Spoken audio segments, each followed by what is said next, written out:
임신한 아내를 버리고 가난하다는 이유로 멸시하며 자신의 여동생을 선택한 남편에게 박민지는 차가운 미소를 지었습니다. 하지만 숨을 죽이고 기다려보세요. 그녀의 진짜 정체가 밝혀지고 화려한 결혼식 한복판에서 그들을 무자비하게 파멸시키는 순간이야말로 올해 가장 통쾌한 금융적 카르마의 복수일 테니까요. 구독해주신 모든 분들께 행운이 깃들기를 바랍니다. 아멘. 이제 그 이야기를 시작합니다. 내 이름은 박민지, 30세. 나의 진짜 직업은 독립적인 시니어 법의학 감사인이자 대한그룹의 비밀 대주주이다. 하지만 오늘 밤 나를 본다면 당신은 그저 낡고 색이 바랜 꽃무늬 몸리엔 바지를 입은 채 아이러니하게도 내가 직접 만든 황금 세장인 이 호화로운 저택의 부엌 한 구석에 서 있는 임신 8개월의 불쌍한 여자로만 볼 것이다. 나는 몇 년 전 내가 결혼한 남자를 시험하기 위해 이 거짓의 무대를 설계했다. 그가 사실은 내가 차려준 밥상 위에서 스스로 왕이 된 줄 착각하게 내버려 두었다. 내 남편 강준호는 내가 익명의 지주회사를 통해 막대한 자본을 투자한 회사의 운영이사다. 그의 눈에, 그리고 세상 사람들 눈에 그는 맨몸으로 시작해 성공 신화를 이룬 자수성가형 비즈니스 천재다. 현실은 그는 내가 한 최악의 투자일 뿐이다. 그의 오만함은 그의 무능함을 완벽하게 가려주었다. 최근 들어 그는 나를 마치 유통기한이 지난 서류 뭉치처럼 쳐다보았다. 불룩 나온 배 때문에 더 이상 보기 좋지 않고 그가 새로 집착하게 된 상류층 사교 모임에 데리고 다니기엔 짐스러운 존재. 그의 눈에 나는 그저 부끄러운 과거일 뿐이었다. 민지야, 넌 차 하나 제대로 못 끓이니? 너무 달잖아. 그러니 몸이 그렇게 붓는 거야. 시어머니 김 여사의 날카로운 목소리가 부엌 끝에서 계산적인 생각에 잠겨있던 나를 깨웠다. 그녀는 거실에 앉아 내가 준호의 계좌를 통해 보내준 월 생활비의 찌꺼기로 산 짝퉁 에르메스 가방을 자랑하고 있었다. 김 여사는 존경받기를 갈망하고 무엇보다 사회적 지위를 숭배하는 늙은 여자다. 그녀 눈에 나는 그저 가난하고 쓸모없는 여자일 뿐이다. 그녀는 지금 자신이 앉아있는 이탈리아제 가죽 소파가 내 개인 주식 포트폴리오에서 직접 구매한 것이라는 사실을 전혀 모른다. 하지만 오늘 밤은 이 가족에게 그저 평범한 밤이 아니다. 역겨운 거만함으로 긴 다리를 꼬고 앉아있는 특별한 손님이 있다. 그녀는 바로 내 여동생 27살의 박수진이다. 수진은 기생충에 살아있는 정의 그 자체다. 우리가 10대였을 때부터 그녀는 항상 내가 가진 것은 자신도 가져야 한다는 거짓된 정의를 요구했다. 오늘 밤 그녀는 내가 아주 잘 아는 반짝이는 다이아몬드 목걸이를 하고 있다. 그 목걸이는 수억 원의 가치가 있다. 회사 법인카드로 구매한 것으로 그 거래 내역은 이미 내 개인 법예학 감사 레이더에 포착되었다. 나는 점점 불러오는 배 때문에 힘겹게 차가 담긴 나무 쟁반을 들고 부엌에서 나왔다. 한 걸음 한 걸음이 무거웠다. 하지만 내 머릿속 뇌는 그 어떤 컴퓨터 프로세서보다 수천 배는 빠르게 작동하고 있었다. 나는 유리 테이블 위에 조심스럽게 쟁반을 내려놓았다. 바로 그때 준호가 거실로 들어왔다. 막 퇴근한 참이었다. 그의 비싼 정장은 아주 단정해 보였다. 하지만 그의 옷깃에 묻은 값싼 향수 냄새는 지금 수진이 뿌린 것과 정확히 같은 향이었다. 앉아. 민지야, 할 중요한 얘기가 있어. 준호가 말했다. 그의 목소리는 내 발밑에 대리석 바닥처럼 차가웠다. 자신의 아이를 임신한 아내에 대한 따뜻한 인사는 없었다. 그는 곧장 수진 옆에 앉았다. 그들의 거리는 시아주버니와 처제 사이라기엔 너무 가깝고 친밀했다. 무슨 일이에요, 오빠? 나는 아주 약하고 순종적으로 들리도록 목소리를 조절하며 조용히 물었다. 나는 바보안의 역할을 흠잡을 데 없이 완벽하게 연기했다. 준호는 서류 가방에서 두꺼운 갈색 봉투를 꺼내 경멸적인 동작으로 테이블 위로 던졌다. 봉투는 부드럽게 미끄러져 내 배 바로 앞에 멈췄다. 이혼 서류야. 이미 정식으로 서명했어. 우리 지금 당장 헤어졌으면 좋겠어, 민지야. 너와 이 비참한 결혼 생활을 더 이상 계속할 수 없어. 방 안은 갑자기 조용해졌고 지독히 잔인한 동의의 분위기를 만들어냈다. 김 여사는 숨길 수 없는 옅은 미소를 지으며 차를 마셨다. 수지는 새빨갛게 칠한 손톱을 바라보며 이 상황에 무관심한 척했지만 입꼬리는 야생적인 승리의 웃음을 참느라 경련하고 있었다. 나는 잠시 봉투를 쳐다보다가 남편의 얼굴을 뚫어지게 바라보았다. 내가 당신 아이를 임신한 지 8개월인데 정말 이혼하겠다는 거예요? 이유가 뭐예요? 내 목소리는 일부러 떨리게 만들었다. 한 조각의 양심이라도 있는 사람이라면 스스로에게 역겨움을 느낄 만한 뛰어난 연기였다. 널 사랑한 적 없으니까, 민지야. 준호는 조금의 망설임도 없이 대답했다.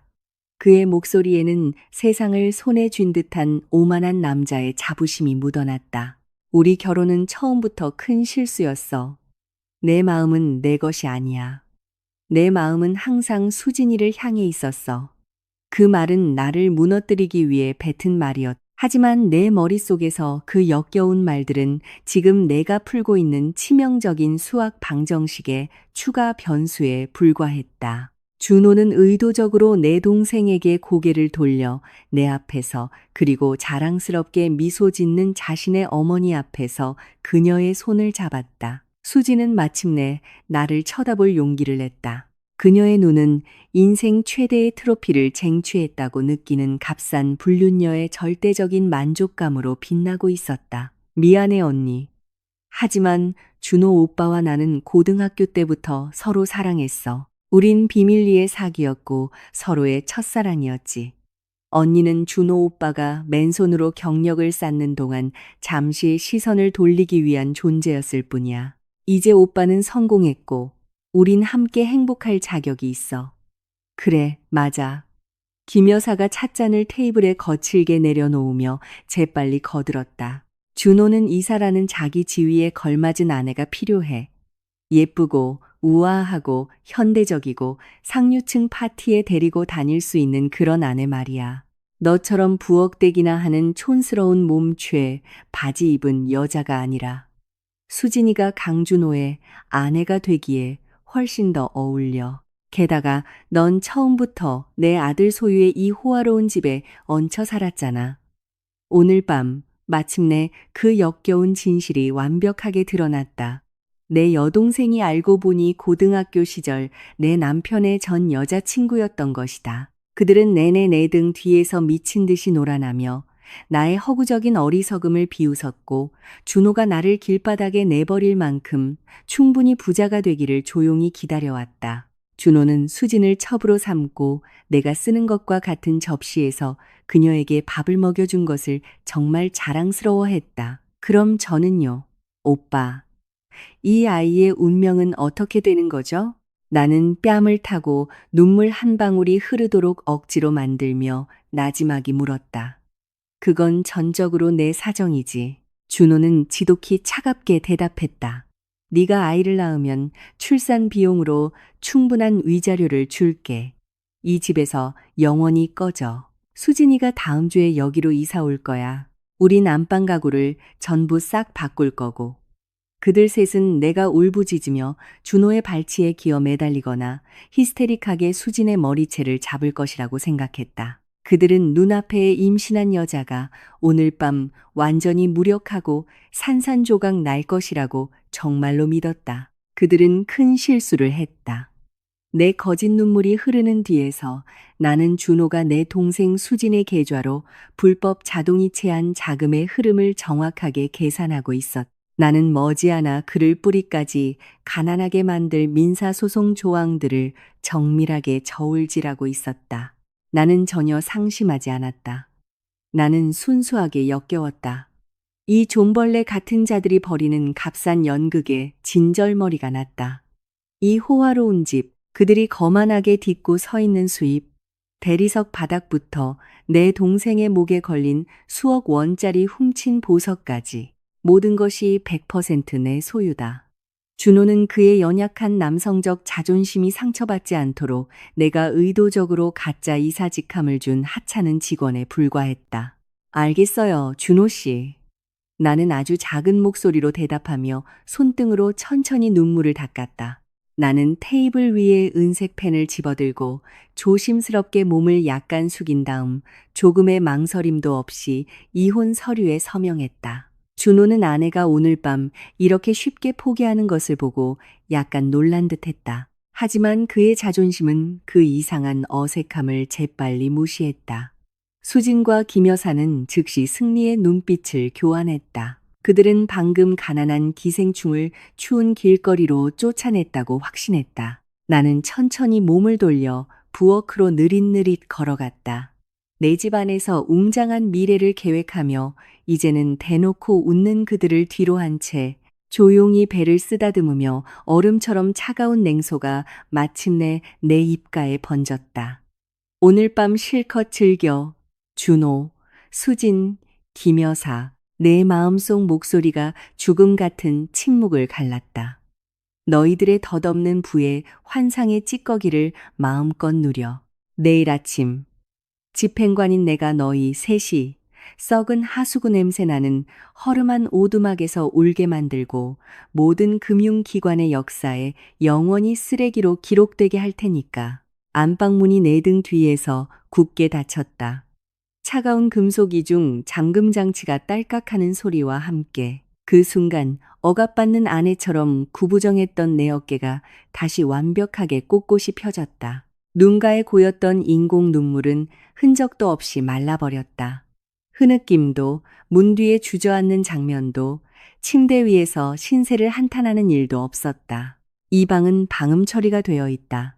사치 때문이 아니라 절대적인 사생활 보호를 위해 내가 특별히 설계한 건축적 특징이다. 나는 방구석의 큰 거울로 다가가 이 낡고 색 바랜 꽃무늬 몸님 바지를 입은 내 모습을 비췄다. 이 옷은 연극 의상일 뿐 오만한 남자와 탐욕스러운 시어머니의 눈을 멀게 하는데 아주 효과적인 위장복이었다. 나는 차분한 동작으로 그 옷을 벗고 우아한 검은색 두꺼운 실크 가운으로 갈아입었다. 임신 8개월의 부푼 배를 쓰다듬었다.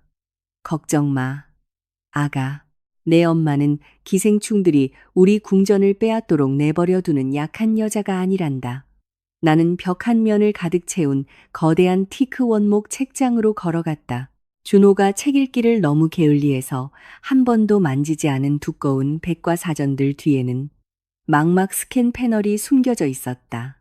나는 숨겨진 작은 렌즈를 똑바로 응시했다. 녹색 불빛이 소리 없이 깜박였다. 나무벽이 부드럽게 옆으로 밀리며 듀얼 모니터 화면, 개인 클라우드 서버, 그리고 내 모든 익명 지주회사의 정식 증서를 보관하는 강철 금고로 가득 찬 3제곱미터 넓이의 비밀 작업실이 드러났다. 이곳이 나의 진짜 세계다.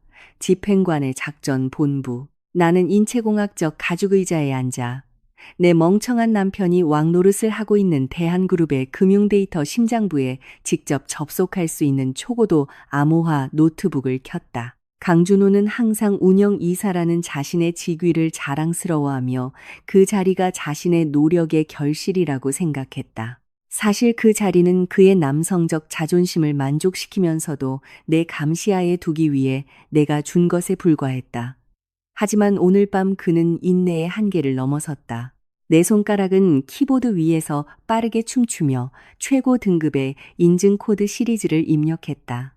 나는 지난 3년간 강준호의 이름이 관련된 모든 거래 내역, 모든 변동사항, 모든 승인 기록을 샅샅이 뒤지며 전면적인 법의학 감사를 시작했다. 내 남편은 잘생긴 얼굴에 말솜씨는 좋을지 몰라도 디지털 기록에 관해서는 아주 멍청한 남자였다. 첫 번째 모니터 화면에는 회사의 운영 현금 흐름 그래프가 표시되었다. 한편 두 번째 화면은 유령 공급업체 지출 항목 아래 숨기려 했던 의심스러운 거래들을 걸러내기 시작했다. 내가 직접 설계한 인공지능 시스템이 반복적인 이상 징후를 감지하자 내 눈이 가늘어졌다. 아주 깔끔하지만 나 같은 금융 전문가에게는 꽤 원시적인 패턴이 있었다. 준호는 은밀한 자동이체 시스템을 설계했다. 매월 15일 회사의 주요 프로젝트 자금이 입금된 직후 환상적인 금액의 돈이 자동으로 빛나는 미래 주식회사라는 유령 회사 계좌로 이체되었다. 물론 내가 그 허울뿐인 회사의 구조를 겹겹이 파헤치는 데는 오랜 시간이 걸리지 않았다. 몇 초 만에 최종 수취 계좌 소유주의 이름이 내 화면에 선명하게 드러났다. 박수진, 내 여동생. 아까 거실에서 다리를 꼬고 앉아 훔친 다이아몬드 목걸이를 자랑하던 그 값싼 불륜녀. 나는 점점 더 넓어지는 냉소적인 미소를 지으며 수진의 계좌 변동 내역을 추적했다. 이것은 단순히 명품 가방을 사거나 해외여행을 가기 위한 용돈 수준이 아니었다. 가장 큰 거래는 6개월 전 내가 준호에게 임신 사실을 막 알렸을 때 일어났다. 부동산 자산 지불로 분류된 대규모 자금 인출, 55억 원이라는 돈이 강남의 최고급 펜트하우스를 완납하기 위해 단계적으로 현금 인출되었다. 모든 것이 박수진의 이름으로 합법적으로 기재되어 있었다. 준호는 내 회사 돈으로 내 동생에게 호화로운 펜트하우스를 사준 것이다. 내 배가 그의 아이를 품고 커지기 시작할 바로 그 시점에 그들은 내 땀으로 산 비싼 침대에서 웃으며 사랑을 나누고 애초에 내 소유였던 집에서 나를 쫓아낸 후의 미래를 계획했다. 이 어처구니 없는 상황에 나는 거의 큰 소리로 웃을 뻔했다. 아주 차갑고 치명적인 웃음. 준호는 자신이 최상위 포식자라고 생각했다. 하지만 그는 그저 내 손바닥 위에서 춤을 추고 있었을 뿐이다. 정말 멍청한 남자야, 강준호. 나는 깜빡이는 모니터 화면에 대고 속삭였다. 방 한가운데 코끼리만 한 디지털 흔적을 남겨놓고 네가 얹혀 산다고 생각하는 아내가 영원히 모를 거라고 생각했어? 나는 모든 이체 증거, 불법 자동이체 서류, 그리고 수진의 펜트하우스 소유권 증서를 인쇄했다. 그 서류들은 프린터에서 조용한 소리를 내며 나왔다. 한 장 한 장이 그들을 금융지옥으로 보내는 황금 티켓이 될 것이다. 이 증거만으로도 준호를 회사 자금 횡령 혐의로 감옥에 보내기에 충분했다. 하지만 감옥은 너무 쉬운 처벌이다. 감옥은 여전히 그에게 비바람을 피할 지붕과 공짜 밥을 제공한다. 나는 훨씬 더 우아하고 영혼을 짓밟는 고통을 원했다. 나는 절대적인 파멸을 원했다. 나는 서랍에서 위성 전화를 꺼냈다. 비상시에만 사용하는 특별번호로 전화를 걸었다. 신호음이 2번 울린 후 무겁고 전문적인 목소리가 답했다. 안녕하십니까, 박민지 사모님. 무엇을 도와드릴까요? 내 독점 계약하에 있는 가장 냉혈한 기업 변호사 최 변호사가 인사했다. 최 변호사님, 일할 시간입니다. 나는 서두 없이 담담하게 말했다. 강준호 이름으로 민사소송 서류를 준비하세요. 55억 원의 기업 자금 횡령 혐의로 고소하세요. 정신적 피해 보상금 10배를 추가해서 강제 자산, 청산 집행 계획을 준비해 주시길 바랍니다. 알겠습니다. 사모님, 언제 집행할까요? 내 신호를 기다리세요. 그들이 값싼 결혼 파티를 먼저 열게 놔두세요. 나는 그들의 하객들 눈앞에서 그 펜트하우스를 압류하고 수진의 모든 보석을 빼앗고 싶어요. 은행 측과도 협조를 확실히 해주세요. 내가 명령을 내리는 즉시 강준호와 박수진 명의의 모든 계좌는 동결됩니다. 그들의 이름을 신용불량자 블랙리스트에 빈틈없이 올려주세요. 완벽한 시나리오입니다. 사모님, 오늘 밤 압류 서류를 처리하겠습니다. 한 가지 더, 최 변호사님. 나는 테이블 위의 서류들을 날카롭게 쳐다보며 덧붙였다. 최고 수준의 보안팀을 준비시키세요. 집행 시 내 집에서 어떤 물건도 그들이 가져가지 못하게 하세요. 그들은 입고 있는 옷만 걸치고 내 궁전에서 나가야 합니다. 나는 그들이 길거리에서 구걸하며 도시 외곽의 허름한 오두막에서 끝나는 것을 보고 싶습니다. 물론입니다, 사모님. 그들이 이 도시에서 가장 비참한 노숙자가 되도록 확실히 하겠습니다. 나는 전화를 끊었다. 내 작업실은 다시 고요해졌다. 나는 가죽 의자에 등을 기대고 뱃속 아기의 작은 발길질을 느꼈다. 나는 부드럽게 배를 쓰다듬었다. 이 순간부터 이 벽 뒤에서 억압받는 바보 아내의 역할은 공식적으로 삭제되었다. 배신자에게는 자비란 없다. 준호, 수진, 그리고 탐욕스러운 김 여사는 스스로 기생충이 되는 길을 선택했다. 그리고 정원의 합법적인 소유자로서 그 기생충을 뿌리까지 뽑아 재로 태워버리는 것은 나의 의무다. 나는 그들이 내가 만든 성공의 환상을 즐기며 높이 날아오르도록 내버려 둔 후 마침내 그들의 날개를 꺾어버릴 것이다. 그들은 훗날 다시는 일어설 수 없는 역사 속 쓰레기로만 기록될 것이다. 아침 햇살이 주 식당의 실크 커튼 틈새로 스며들었다. 길게 뻗은 이탈리아 대리석 테이블을 비추었다. 나는 어젯밤과 같은 낡고 색바랜 몸옌 바지를 일부러 입고 계단을 천천히 내려왔다. 눈밑이 약간 검게 변했다. 결혼 생활의 운명을 슬퍼해서가 아니라 밤새도록 그들을 나락으로 떨어뜨릴 민사 소송을 구상했기 때문이다. 식탁에서는 값싼 코미디 쇼가 이미 시작되었다. 강준호는 상석에 앉아 있었다. 사실은 내 주식 포트폴리오 배당금으로 산 의자다. 그는 맞춤 제작한 네이비색 정장을 입고 아주 오만하고 자신감에 차 보였다. 그의 오른쪽에는 내 동생이자 뻔뻔한 불륜녀인 수진이 앉아 있었다. 그녀는 남편을 위해 토스트에 잼을 바르고 있었다. 마치 자신이 이 집의 합법적인 안주인인 양 행동했다. 그리고 물론 테이블 구석에는 김 여사가 손가락의 금반지를 만지작거리며 내가 이미 익숙해진 경멸적인 눈빛으로 나를 쳐다보고 있었다. 앉아, 민지. 준호는 나를 쳐다보지도 않고 명령했다. 그의 눈은 손에 든 스마트 태블릿 화면에 고정되어 있었다. 나는 가장 먼 의자를 끌어당겨 부푼 배를 감싸 안고 조용히 앉았다. 변호사에게 최종 서류를 인쇄해달라고 했어. 어젯밤에 합의했잖아. 이제 서명이 필요해. 준호는 얇은 서류철을 내 쪽으로 던졌다. 서류는 테이블 위를 미끄러져 내 빈 접시 앞에 정확히 멈췄다. 이혼 합의서. 나는 거기에 인쇄된 조항들을 훑어보았다.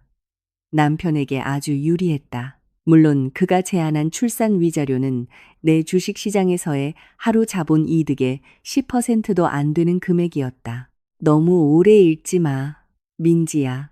넌 법률 용어 이해 못할 거야. 김 여사가 작은 소리로 웃으며 비꼬았다. 그냥 서명해. 준호가 너한테 위자료를 주는 것만으로도 아주 친절한 거야. 내가 걔라면 지금 당장 한 푼도 안 주고 쫓아냈을 걸. 너도 분수를 알아야지. 넌 지금까지 내 아들의 호화로운 시설에 얹혀 살았잖아. 넌 이 가족의 기생충에 불과해. 수진이 애교 섞인 목소리로 거들었다. 그 목소리는 내 속을 뒤집어 놓았다. 맞아요, 언니. 준호 오빠가 언니 출산 비용을 대주는 것만으로도 감사해야 해요.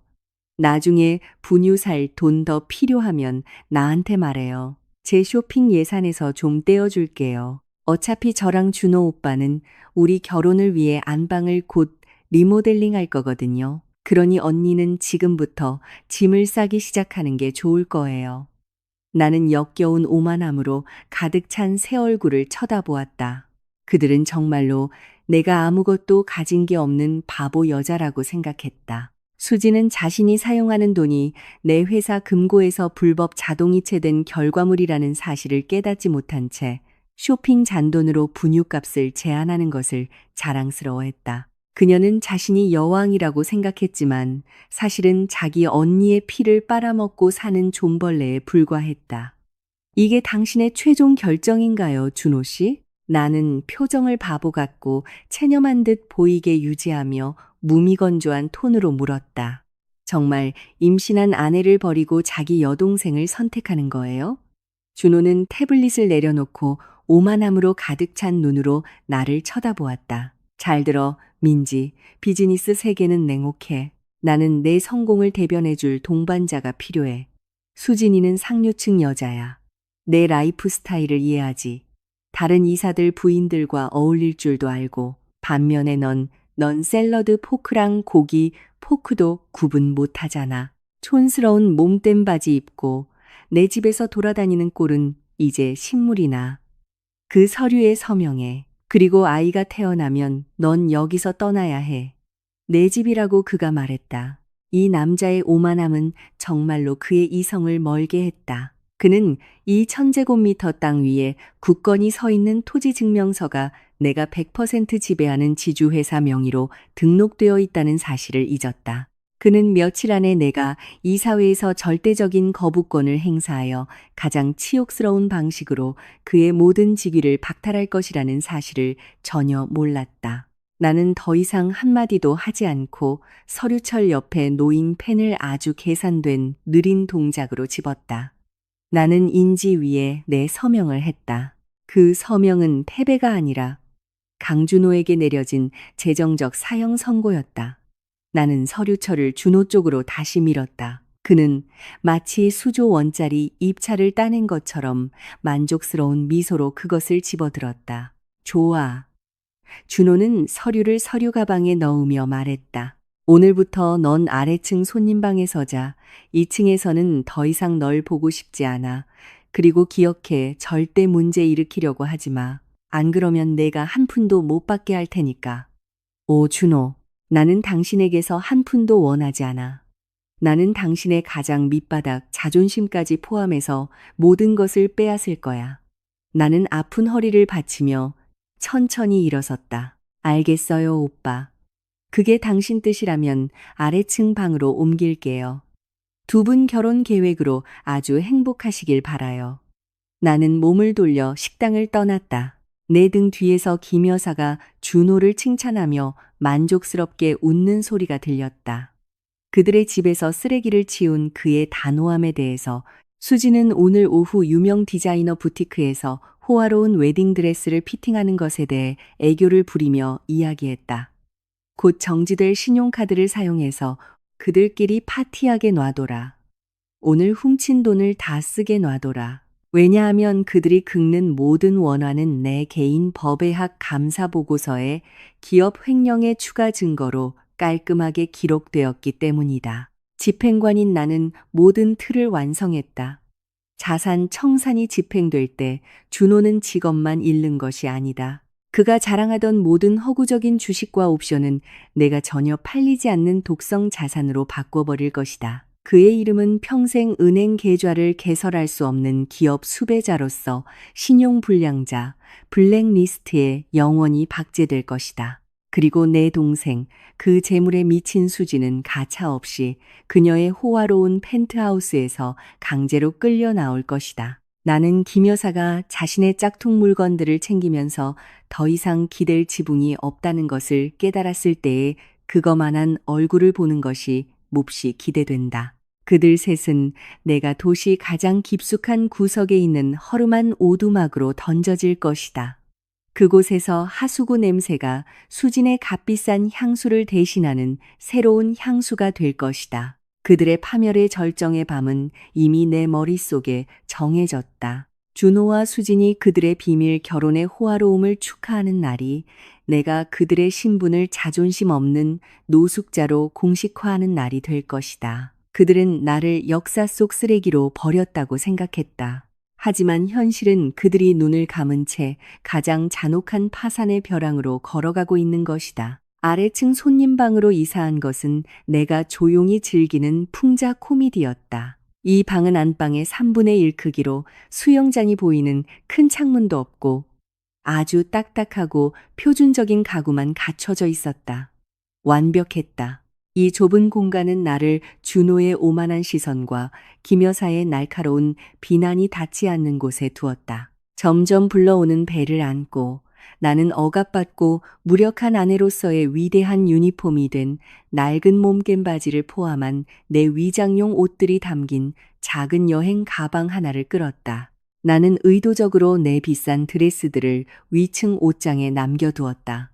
불륜녀인 수진이 굶주린 개가 남은 뼈다귀를 찾듯 탐욕스럽게 그것들을 약탈하게 내버려 두었다. 조금 열어둔 손님방 문틈으로 나는 오늘 아침 그들이 떠나는 것을 지켜보았다. 준호는 선글라스를 끼고 아주 멋져 보였고 요염하게 몸을 흔드는 수진의 허리를 감싸 안았다. 내 동생은 눈부신 붉은 실크 드레스를 입고 내가 훔친 돈으로 산 것이 분명한 샤넬 한정판 가방을 들고 있었다. 오늘 케이터링이랑 웨딩홀 장식 계약금은 내 블랙카드로 내 자기. 준호가 큰 소리로 말했다. 일부러 내게 들리도록 목소리를 키웠다. 가장 비싸고 고급스러운 업체로 골라. 이사 부인은 결혼식 날 싸구려처럼 보이면 안 되거든. 고마워요, 오빠. 우리 결혼식이 올해의 결혼식이 되게 할게요. 수진이 기쁨에 겨워 소리치며 조금의 거리낌이나 부끄러움 없이 남편의 뺨에 키스했다. 그들은 크게 웃으며 차고에 반짝이게 주차된 유럽산 스포츠카를 향해 걸어나갔다. 김 여사는 현관에서 손을 흔들며 세상을 다 가진 줄 아는 두 기생충에게 자랑스러운 축복을 보냈다. 멍청이들, 그 고급차의 엔진 소리가 마당에서 멀어지고 김 여사가 거실에서 아침 드라마에 다시 몰두하자마자 나는 손님방 문을 굳게 잠갔다. 성냥갑만 한 크기의 휴대용 신호교란 장치를 작동시켜 이 방에 도청 장치가 없는지 확인했다.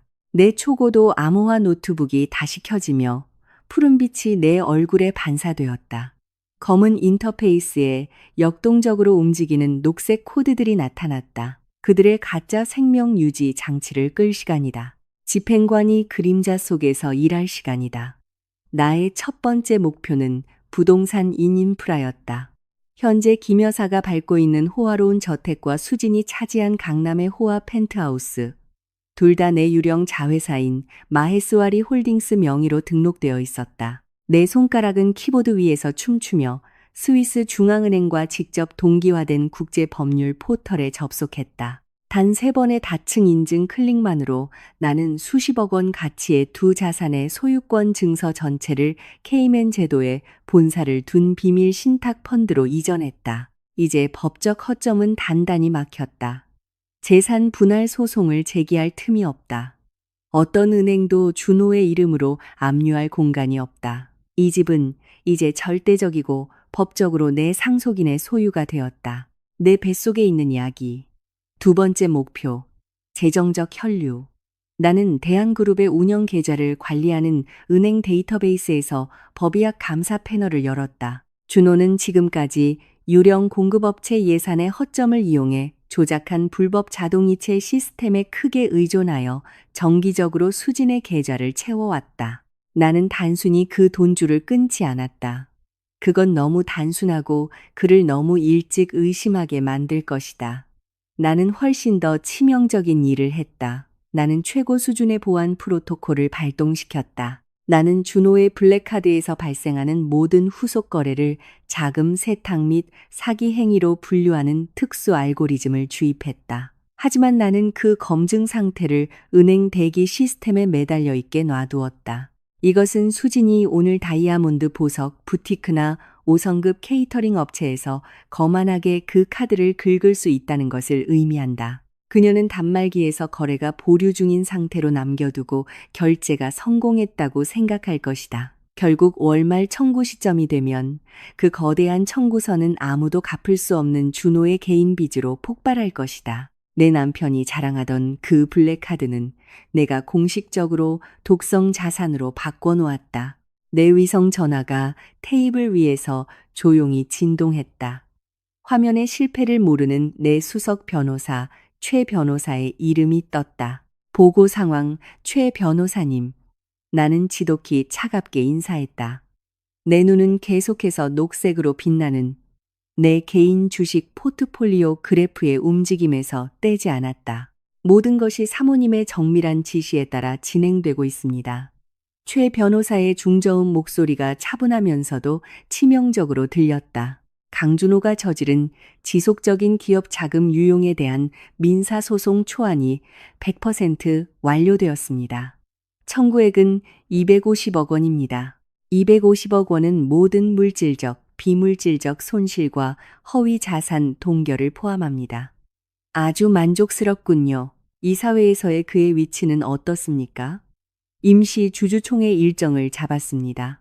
익명의 대주주로서 사모님께서는 절대적인 거부권을 행사하시게 될 겁니다.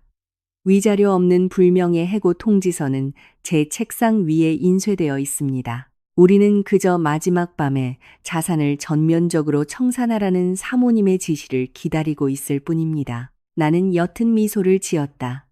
따뜻함이라고는 없는 순전히 계산된 만족감을 반영하는 미소였다. 대한그룹에 있는 우리 주식에서 발생한 누적 배당금과 수조 원의 자본 이득은 어떻습니까? 최 변호사님? 오늘 현금화할까요? 최 변호사가 다시 물었다. 모든 것을 내 아이 계좌로 재투자하세요. 준호는 그곳에 접근할 틈이 전혀 없어요.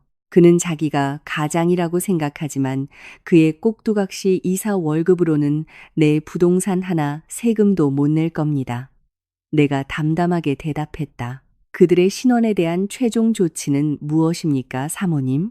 우리 협력은행이 즉시 공식적인 차단 서한을 발송하도록 하세요. 내가 그들의 비밀 결혼식 날 폭탄을 터뜨릴 때 강준호와 박수진이 신용불량자 블랙리스트에 공식적으로 등재되기를 원합니다. 그들은 나를 그저 얹혀 사는 한심한 여자라고, 기생충이라고 생각했죠. 그렇다면 나는 그들이 빨아먹던 숙주나무가 사실은 독나무였을 때 무슨 일이 일어나는지 보여줄 겁니다. 그럼 그들의 물리적 자산은요? 옷, 차, 훔친 보석들 모두 압류하세요. 그들의 하객들 눈앞에서 잔인하게 압류하세요. 나는 김 여사가 자신의 며느리가 어떻게 발가벗겨지는지 자기 눈으로 직접 보기를 원합니다.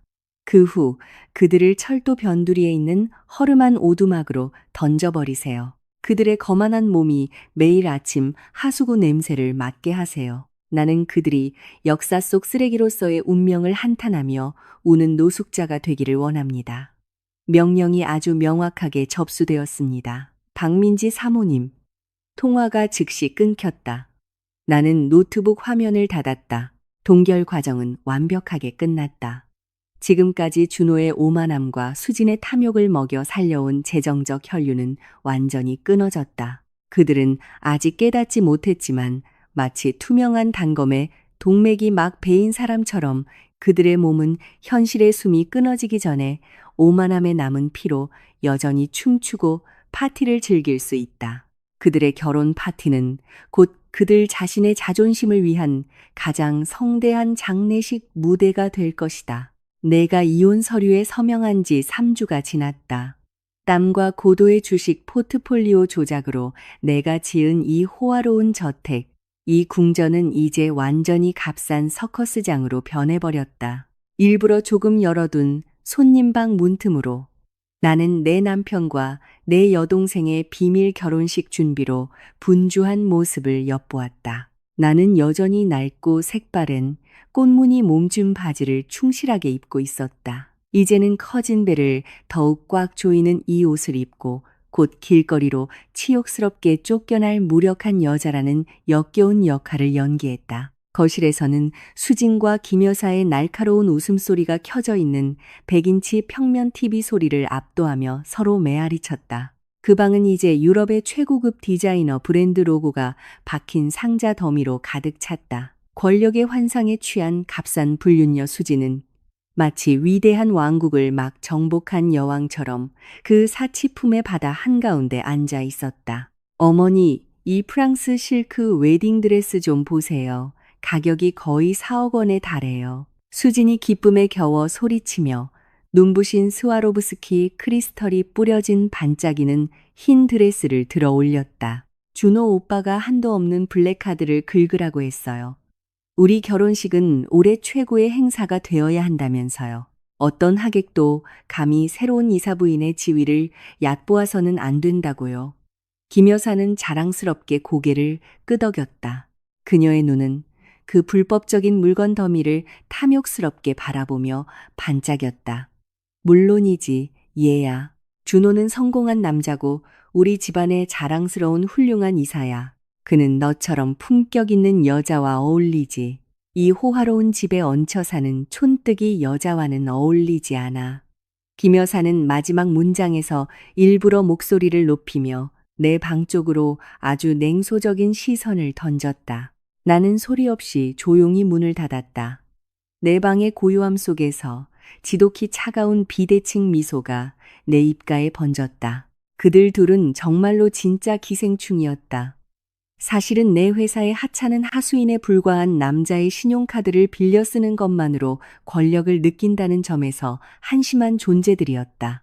나는 방구석의 작은 테이블로 천천히 걸어가 내 믿음직한 초고도 암호화 노트북을 켰다. 모니터 화면은 푸른빛을 발산하며 더 이상 한 점의 동정심도 없는 내 얼굴의 실루엣을 비췄다. 나는 대한그룹의 주요 데이터와 직접 연결된 은행 감시 시스템을 열었다. 팝업 창이 나타나 실시간으로 계속해서 올라가는 붉은 숫자들을 보여주었다. 그것은 강준호가 자랑하던 블랙카드의 거래 기록이었다. 웨딩드레스 4억, 5성급 호텔 볼룸대여 2억 5천만, 프리미엄 케이터링 업체 1억 5천만, 그리고 가장 놀라운 것은 강남 펜트하우스의 새 가구를 채우기 위한 5억 원의 현금 인출 거래였다. 이전에 어리석은 불법 자동이체 방식으로 구매했던 그 웅장한 부동산. 내 손가락은 그들의 허구적인 빚의 액수가 늘어남에 따라 테이블 표면을 천천히 두드렸다. 단말기가 결제 영수증을 인쇄할 때마다 내 시스템은 즉시 그 데이터를 합법적인 법적 증거로 복사했다. 준호는 내가 만난 남자 중 가장 멍청했다. 그는 기업 블랙카드가 이 사회가 그의 업적에 대해 하사한 마르지 않는 셈이라고 생각했다. 그는 내가 조작한 은행 보안 시스템이 의도적으로 모든 거래를 계산대에서는 승인된 상태로 두지만 주요 결제 관문에서는 단단히 붙잡고 있다는 사실을 전혀 깨닫지 못했다. 회사 돈은 그 사치를 지불하기 위해 실제로 나간 적이 없었다. 대신 내 은행 알고리즘은 수진이 카드를 긁을 때마다 그것을 강준호 명의의 아주 높은 이자의 개인 대출로 전환했다. 그 블랙카드는 더 이상 그들 자신의 목을 서서히 조이는 독성 자산에 불과했다. 수진이 새 명품 가방을 들고 행복하게 웃을 때마다, 그리고 김 여사가 비싼 트러플 요리를 칭찬할 때마다 그것은 그들 둘의 재정적 관에 박히는 추가적인 못이었다. 저녁이 되자 준호는 정말 역겨운 거만한 얼굴로 돌아왔다. 그는 마치 큰 전쟁에서 이긴 로마 황제처럼 들어왔다. 남성적인 향수와 비싼 시가 향이 그의 몸에서 강하게 풍겼다. 수지는 즉시 그의 품에 안겨 김 여사가 오히려 활짝 웃으며 축복하는 앞에서 장난스러운 키스를 퍼부었다. 오늘 쇼핑은 어땠어, 자기? 우리 큰 날을 위해 원하는 건 다 구했어? 준호는 꾸며낸 중저음 목소리로 물으며 내 동생의 등을 소유욕 강하게 쓰다듬었다. 완벽했어요, 오빠. 최고의 업체들은 모두 완납했어요. 내 드레스, 웅장한 웨딩홀, 고급 케이터링, 전부 끝났어요. 당신은 정말 세상에서 가장 멋진 남편이에요. 수진이 애교를 부리며 준호의 가슴에 머리를 기댔다. 나는 부엌에서 물 한 잔을 가지러 손님방에서 나왔다. 피곤하고 극도로 우울한 임신한 여자의 역할을 완벽하게 연기하며 발을 질질 끌며 비틀거리며 걸었다. 준호는 눈꼬리로 나를 쳐다보며 마치 시야를 방해하는 파리를 보는 것처럼 경멸적으로 코웃음을 쳤다. 내 쓰레기 같은 물건들을 싸기 시작했다니 다행이군, 민지. 내가 식당 근처를 천천히 지나갈 때 준호가 얼어붙은 톤으로 꾸짖었다. 3일 후면 나와 수진의 결혼 파티가 성대하게 열릴 거야. 그 화려한 행사가 끝나면 이 집에서 네 얼굴을 다시는 보고 싶지 않아. 네 위자료는 다음 달 초에 송금해 줄게. 내 사회적 계급에 맞는 값싼 월세방이나 찾아봐. 나는 눈썹 뒤에 살기를 감추며 고개를 깊이 숙였다. 네, 오빠 알겠습니다. 거의 들리지 않는 일부러 떨리게 만든 목소리로 대답했다. 넌 우리 상류층 환경에 있을 자격이 없어. 분수를 좀 알아라, 이 기생충아. 김 여사가 거칠게 코웃음을 치며 위층으로 올라가면서 덧붙였다. 수진과 준호의 경멸적인 웃음소리가 뒤따랐다. 나는 내 방으로 돌아와 그 백수를 절대적인 치명적인 평온함으로 마셨다. 그들의 값싼 욕설은 오늘 밤 나에게 가장 아름다운 자장가였다. 내 개인 법의학 감사 보고서는 이제 수백 페이지에 달하며 준호의 모든 재정적 죄악을 마지막 원까지 상세히 기록하고 있다. 그들은 2층 서재에 나무 벽 뒤 강철 금고 안에 250억 원짜리 민사 소송 서류가 깔끔하게 인쇄되어 즉시 상업법원에 제출될 준비가 되어 있다는 것을 몰랐다. 그들은 또한 그들이 아주 약하다고 생각하는 이 그림자 속 집행관인 내가 이사장의 자리에서 절대적인 거부권을 쥐고 강준호를 한 푼의 보상도 없이 불명예스럽게 해고할 수 있다는 사실을 전혀 몰랐다. 마지막 밤 4억 원짜리 드레스가 수진의 몸을 재단 위에서 감싸는 바로 그 순간 나는 그들의 자존심의 모든 기반을 쓸어버릴 자산 청산의 폭풍을 몰고 올 것이다. 나는 감정 없이 꼿꼿이 서서 그들이 5성급 호텔에서 보안 요원들에게 강제로 쫓겨나는 것을 지켜볼 것이다. 강준호의 이름은 즉시 신용불량자 블랙리스트에 올라 그의 모든 경력과 재정적 미래를 산산조각 낼 것이다. 내가 내일 주식시장에서 얻을 수 조언의 자본이득은 그들이 한 방울도 맛볼 수 없을 것이다. 이 환상으로 가득 찬 너희들의 호화로운 파티를 즐겨라, 배신자들아. 왜냐하면 호텔 볼룸의 화려한 불빛이 강제로 꺼진 후 너희들의 새 집은 먼지투성이 도시 외곽의 허름한 오두막에 불과할 테니까. 너희들은 폐를 찌르는 하수구 냄새의 인사를 받으며 깨어날 것이다. 더 이상 삶의 방향을 잃은 노숙자로서 낡은 골판지를 깔고 잠들 것이다. 그리고 이 가족의 어두운 역사 속에서 너희들의 이름은 오직 너희들 자신의 어리석음과 탐욕으로 산산조각 난 역사 속 쓰레기로만 기억될 것이다. 자비는 없다. 오직 정밀한 숫자 계산과 절대적인 집행뿐이다. 너희들이 편히 숨 쉴 시간은 이제 3일밖에 남지 않았다. 한낮의 태양이 수도의 아스팔트를 불태웠다. 마치 강준호의 호화로운 삶의 환상의 마지막 날을 축하하는 듯했다. 집에서는 3마리의 기생충이 자신을 돌보느라 바빴다. 준호는 집으로 고급 마사지 서비스를 주문했다. 한편 값싼 불륜녀 수진과 김 여사는 결혼 전 관리를 위해 VIP 살롱에서 시간을 보냈다. 그들은 내가 손님방에 틀어박혀 그들의 궁전에 얹혀 사는 쫓겨난 여자로서의 내 운명을 울고 있다고 생각했다. 현실은 나는 방금 내 지주회사 소유의 마천루의 개인 엘리베이터 로비에서 막 나왔다. 50층에 있는 이 회의실은 방음 처리가 되어 있고 방탄유리로 둘러싸여 있었다. 검은 대리석 테이블 건너편에는 내 수석 변호사 최 변호사와 내 신원의 비밀을 지키기로 맹세한 2명의 선임 공증인이 앉아 있었다. 테이블 위에는 준호와 수진의 미래에 최대 폭발력을 가진 시한폭탄이 될 두꺼운 서류철 더미가 깔끔하게 정리되어 있었다. 모든 서류는 법적으로 확인되었습니다. 박민지 사모님. 최 변호사가 붉은 표지의 서류철을 내 쪽으로 밀며 말했다. 이것은 회사 자금 유용에 대한 민사 소송 서류입니다. 박수진의 계좌로의 불법 자동이체 자금 흐름에 대한 법의학 감사 증거와 함께 완벽하게 준비되었습니다. 나는 그 서류철을 열었다. 그 안에 있는 숫자들과 겹겹이 쌓인 조항들은 내 여동생이 숭배하고 있는 수억 원짜리 웨딩드레스보다 훨씬 더 매혹적으로 아름답게 배열되어 있었다. 정신적 손해배상 및 자산 동결 청구는 오늘 아침 상업법원에서 승인되었습니다.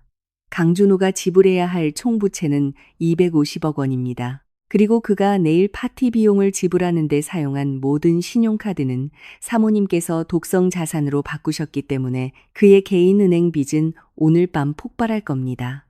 최 변호사가 치명적인 정확성으로 설명했다. 그의 눈은 깊은 존경심으로 나를 바라보았다. 기업, 먹이사슬의 최상위 포식자에게만 주어지는 존경심.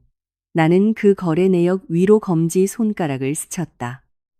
모든 페이지는 내 남편의 어리석음의 현현이었다. 준호는 케이터링, 장식, 그리고 수진의 드레스 청구서에 서명한 것이 사실은 최대이자의 무담보 채무인정서에 서명한 것이라는 사실을 전혀 깨닫지 못했다. 체크메이트. 나는 내 아끼는 황금 펜을 집었다.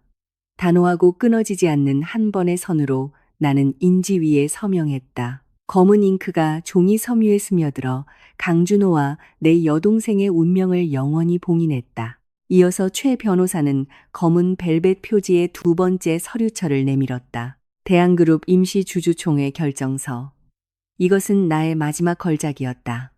익명의 대주주로서 나는 조금의 망설임도 없이 내 절대적인 거부권을 사용했다. 나는 그 결정 초안을 꼼꼼히 읽었다. 강준호는 운영 이사직에서 해임될 뿐만 아니라 불명예스럽게 해고되었고 퇴직금도 보험도 없이 그리고 그룹 산하 어떤 회사에서도 추천서를 받을 수 없게 금지되었다. 금융계에서의 그의 지위는 즉시 영구적으로 신용불량자 블랙리스트에 갇힐 것이다. 다른 회사에서 이사가 되거나 고급 주택 대출을 신청하는 것은 고사하고 중고차 할부를 하는 것조차 그의 이름은 모든 국가 금융 시스템에서 가차없이 거부될 것이다.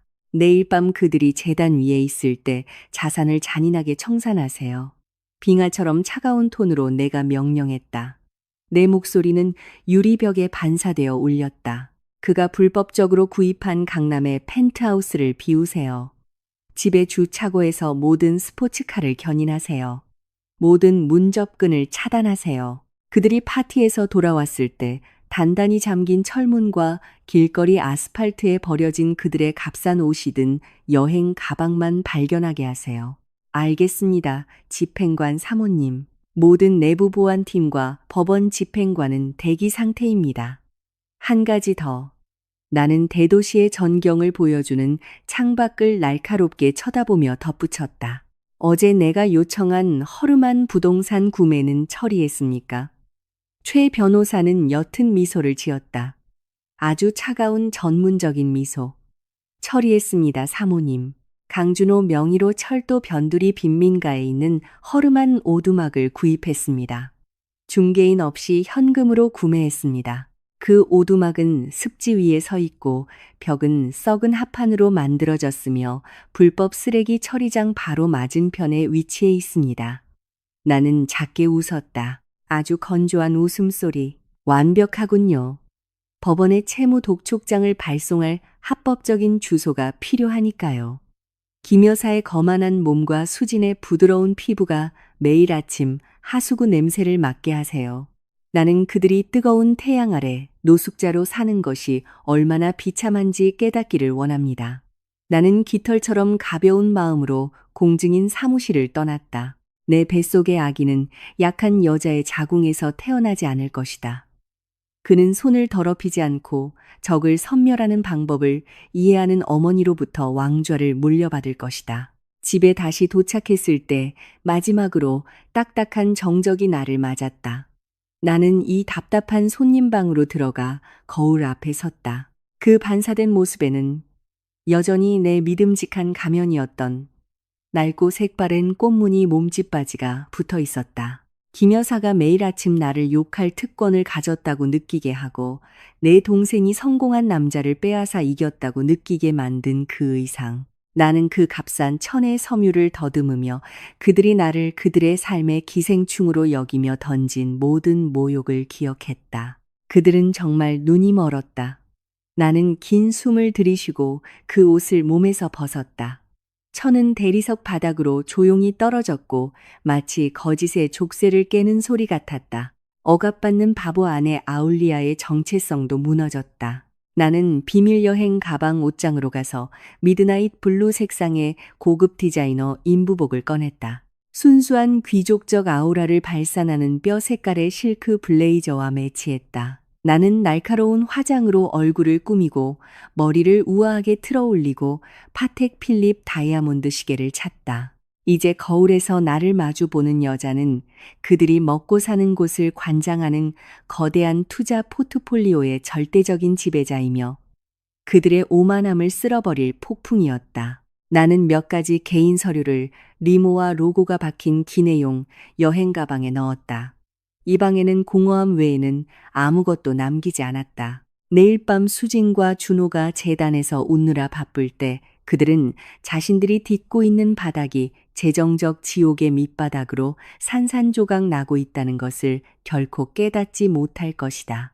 나는 여행 가방 손잡이를 당겨 집안의 정적을 깼다. 밖으로 나가 영원히 문을 닫기 전에 나는 한 번 더 돌아보았다. 잘 있어라 환상이여. 내일 밤 나는 그들이 볼룸의 수정 샹들리에 불빛 아래서 신성한 서약을 하게 내버려 둘 것이다. 나는 김 여사가 가슴을 펴게 내버려 둘 것이다. 그리고 그들의 행복의 절정에서 나는 걸어 들어가 그들의 사회적 사망 선고를 직접 낭독할 것이다. 내가 내일 얻을 모든 자본 이득은 그들의 절망의 눈물과 정비례할 것이다. 강준호, 박수진. 그리고 김 여사의 이름은 상류층 사회에서 지워지고 가치 없는 역사 속 쓰레기로 신분이 바뀔 것이다. 완전한 선멸의 집행이 공식적으로 시작되었다. 5성급 호텔의 볼룸은 내 동생의 촌스러운 집착 그대로 베르사유 궁전처럼 꾸며졌다. 거대한 수정 샹들리에가 방 전체에 황금빛을 반사하며 역겨운 달콤한 향기를 퍼뜨리는 수천 송이의 수입 백장미를 비추었다. 거만하게 솟아오른 제단 위에서 강준호는 상아색 턱시도를 입고 늠름하게 서서 4억 원짜리 실크 드레스를 입은 수진의 손을 잡고 있었다. 그 값싼 불륜녀는 활짝 웃으며 대부분이 내 회사 동료들인 수백 명의 상류층 하객들에게 하얀 치아를 드러내 보였다. 맨 앞줄에는 눈부신 장식이 달린 브로케이드 한복을 입은 김 여사가 앉아 있었다. 그녀의 목에는 진주 목걸이가 둘러져 있었고 손은 다른 이사 부인들에게 짝퉁 에르메스 가방을 자랑하느라 바빴다. 그녀는 성공한 남자의 어머니라는 새로운 역할을 아주 즐기는 듯 보였다. 그들은 모두 환상 속에서 파티를 즐기고 있었다. 그들은 곧 자신들의 목을 조를 독성 자산인 신용카드로 산 샴페인으로 건배했다. 그들의 웃음소리가 공기 중에 퍼졌다. 그들이 성공적으로 제거했다고 생각하는 기생충에 불과했던 나에 대한 거짓된 승리를 축하했다. 그들은 진짜 자산 청산이 바로 오늘 밤 그들의 집에서 진행 중이라는 사실을 전혀 몰랐다. 밤굿이 정각. 집행관이 무대에 오를 시간. 금으로 조각된 볼룸의 정문이 검은 정장을 입은 2명의 보안 요원에 의해 활짝 열렸다. 부드럽게 흐르던 오케스트라의 연주가 갑자기 어색하게 멈췄다. 수천 쌍의 눈이 일제히 입구 쪽으로 향했다. 나는 절대적인 평온함으로 걸어 들어갔다. 더 이상 내 몸에는 낡은 몸찜 바지가 없었다.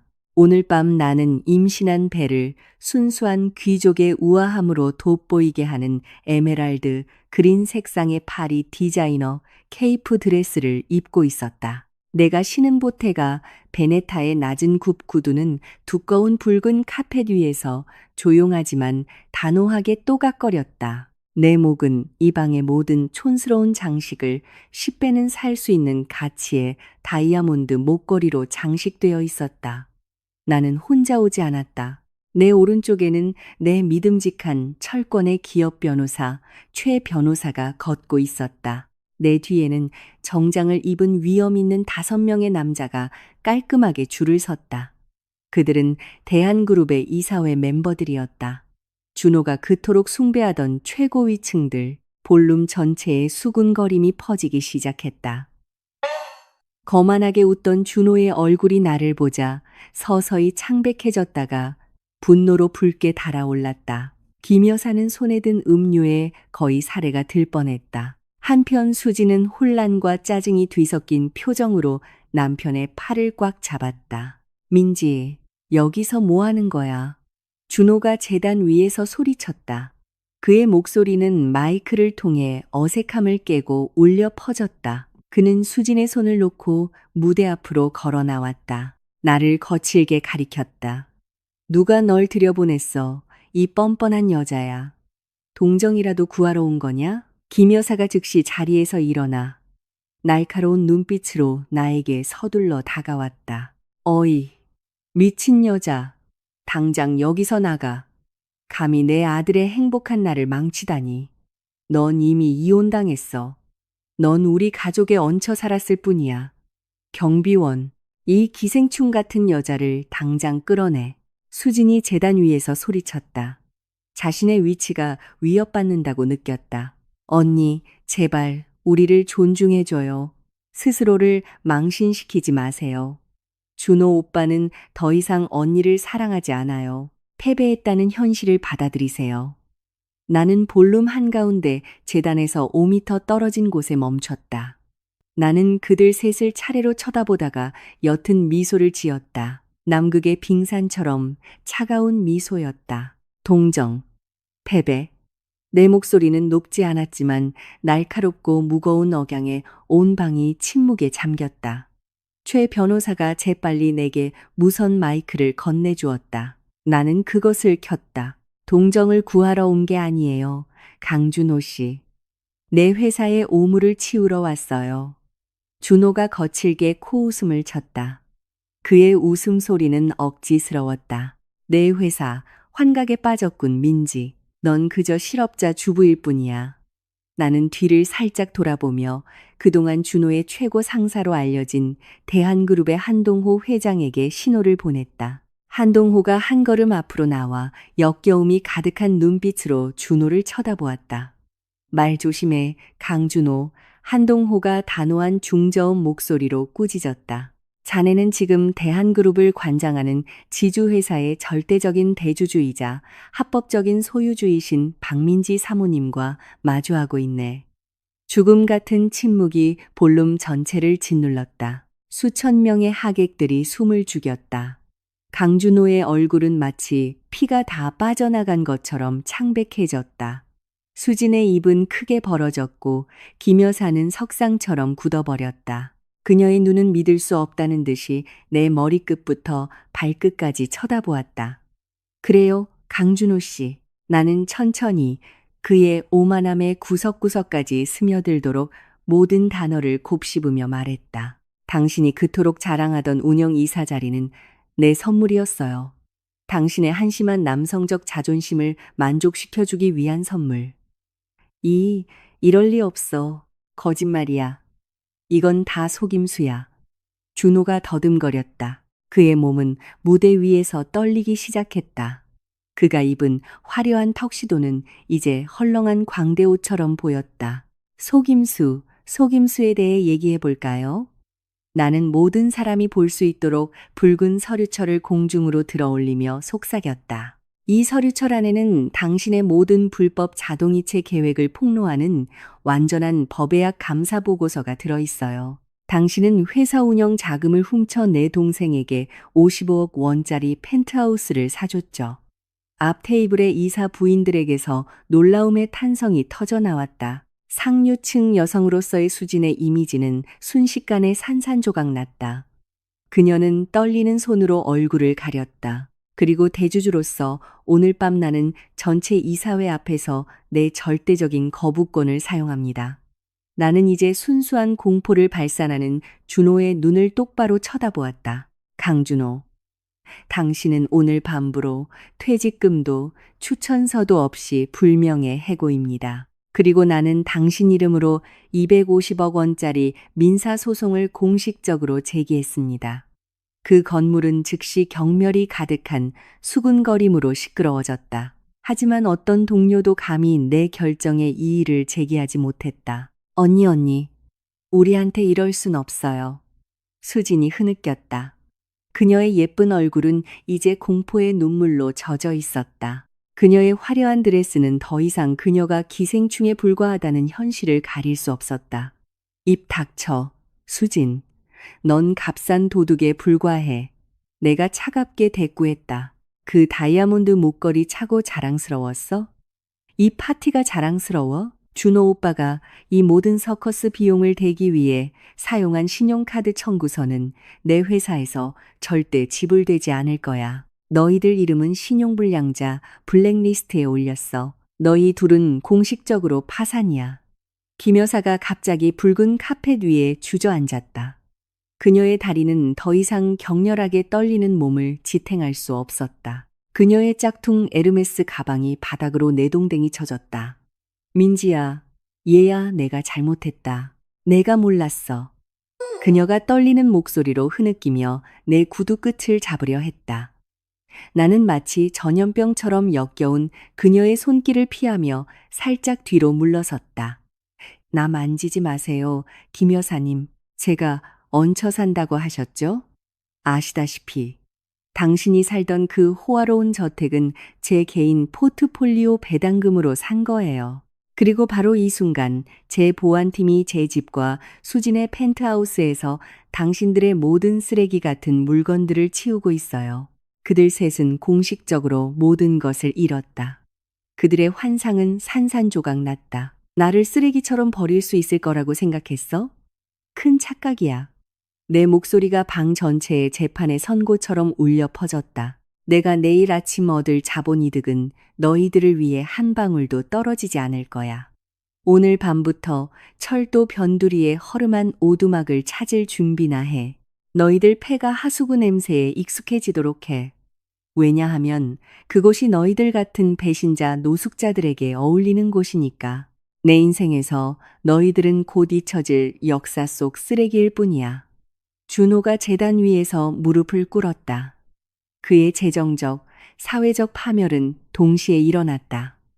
그가 바보 같고 쓸모없다고 여겼던 여자에 의해 무자비한 정밀함으로 처형되었다. 나는 우아하게 돌아서서 집행 과정을 지켜보던 최 변호사를 쳐다보았다. 최 변호사님, 나는 완전한 권위로 불렀다. 지금 물리적 압류를 집행하세요. 내가 그 지시를 내리는 순간 볼룸의 정문이 다시 열렸다. 검은 제복을 입은 기업 내부 보안 요원과 법원 집행관 부대가 무표정한 얼굴로 들어왔다. 그들은 내적들의 몸에 아직 붙어 있는 모든 보석과 덧없는 사치를 벗길 준비를 했다. 오늘 밤 그들은 궁전이 아닌 차가운 아스팔트 길거리로 돌아갈 것이다. 검은 제복을 입은 보안 요원들과 법원 집행관들의 단호한 발걸음이 호텔 볼룸을 갈랐다. 마치 죽음의 천사가 영혼을 거두러 온 듯했다. 대부분이 대한그룹의 이사진, 고위급 관리자, 그리고 비즈니스 동료들인 수백 쌍의 하객들의 눈은 이제 화려한 재단 무대를 향해 공포의 찬 시선으로 고정되었다. 더 이상 로맨틱한 오케스트라의 선율은 없었다. 남은 것은 숨막히는 침묵과 내 여동생의 억눌린 흐느낌뿐이었다. 오늘 밤 하루의 여왕이 되는데 실패하고 자신의 침을 삼켜야만 했던 그 값싼 불륜녀. 나는 완벽하게 꼿꼿한 자세로 서서 이제 내 발밑에서 떨고 있는 3명의 비천한 인간들을 똑바로 쳐다보았다. 항상 낡은 몸뜬 바지를 입던 바보 아내의 역할은 오늘 밤 공식적으로 묻혔다.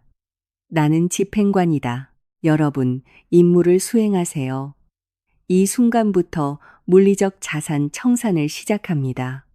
나는 목소리를 높이지 않고 명령했다. 하지만 내 어조의 확신은 방 전체에 치명적으로 울려 퍼졌다. 집행관 팀은 아주 신속하게 재단 계단을 올랐다. 강준호, 식탁에서 이혼 서류를 건넬 때 그토록 오만하고 권위적이었던 내 전 남편은 이제 비참하고 비틀거리는 걸음으로 물러서려 했다. 식은땀이 그의 이마와 목을 적셔 그의 깔끔하고 비싼 머리 모양을 망가뜨렸다. 하늘을 찌를 듯 높았던 그의 자존심은 이제 산산조각 났다. 죄송합니다. 강준호 씨. 저희는 이 일을 제기할 수 없는 상업법원의 공식 압류 명령서를 가지고 왔습니다.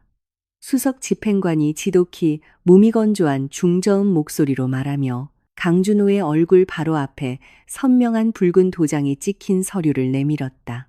지갑, 모든 기업 신용카드, 손목의 롤렉스 시계, 그리고 VIP 지하 주차장에 주차된 스포츠카 열쇠를 제출해 주십시오. 모든 것은 250억 원의 민사소송에 대한 압류 증거물로 지정되었습니다. 안 돼. 너희들 나한테 이럴 수 없어. 나는 이 회사의 운영이사야. 준호가 히스테릭하게 소리쳤다. 그의 목소리는 갈라지고 위엄을 잃었다. 그는 아주 역겨운 애원하는 눈빛으로 나를 돌아보았다. 민지, 제발 내 동료들 앞에서 나를 망신시키지 마. 내가 다 돌려주겠다고 약속할게. 나는 아주 침착하게 무대 앞으로 다가갔다. 동료? 강준호 씨, 당신 동료가 아니에요.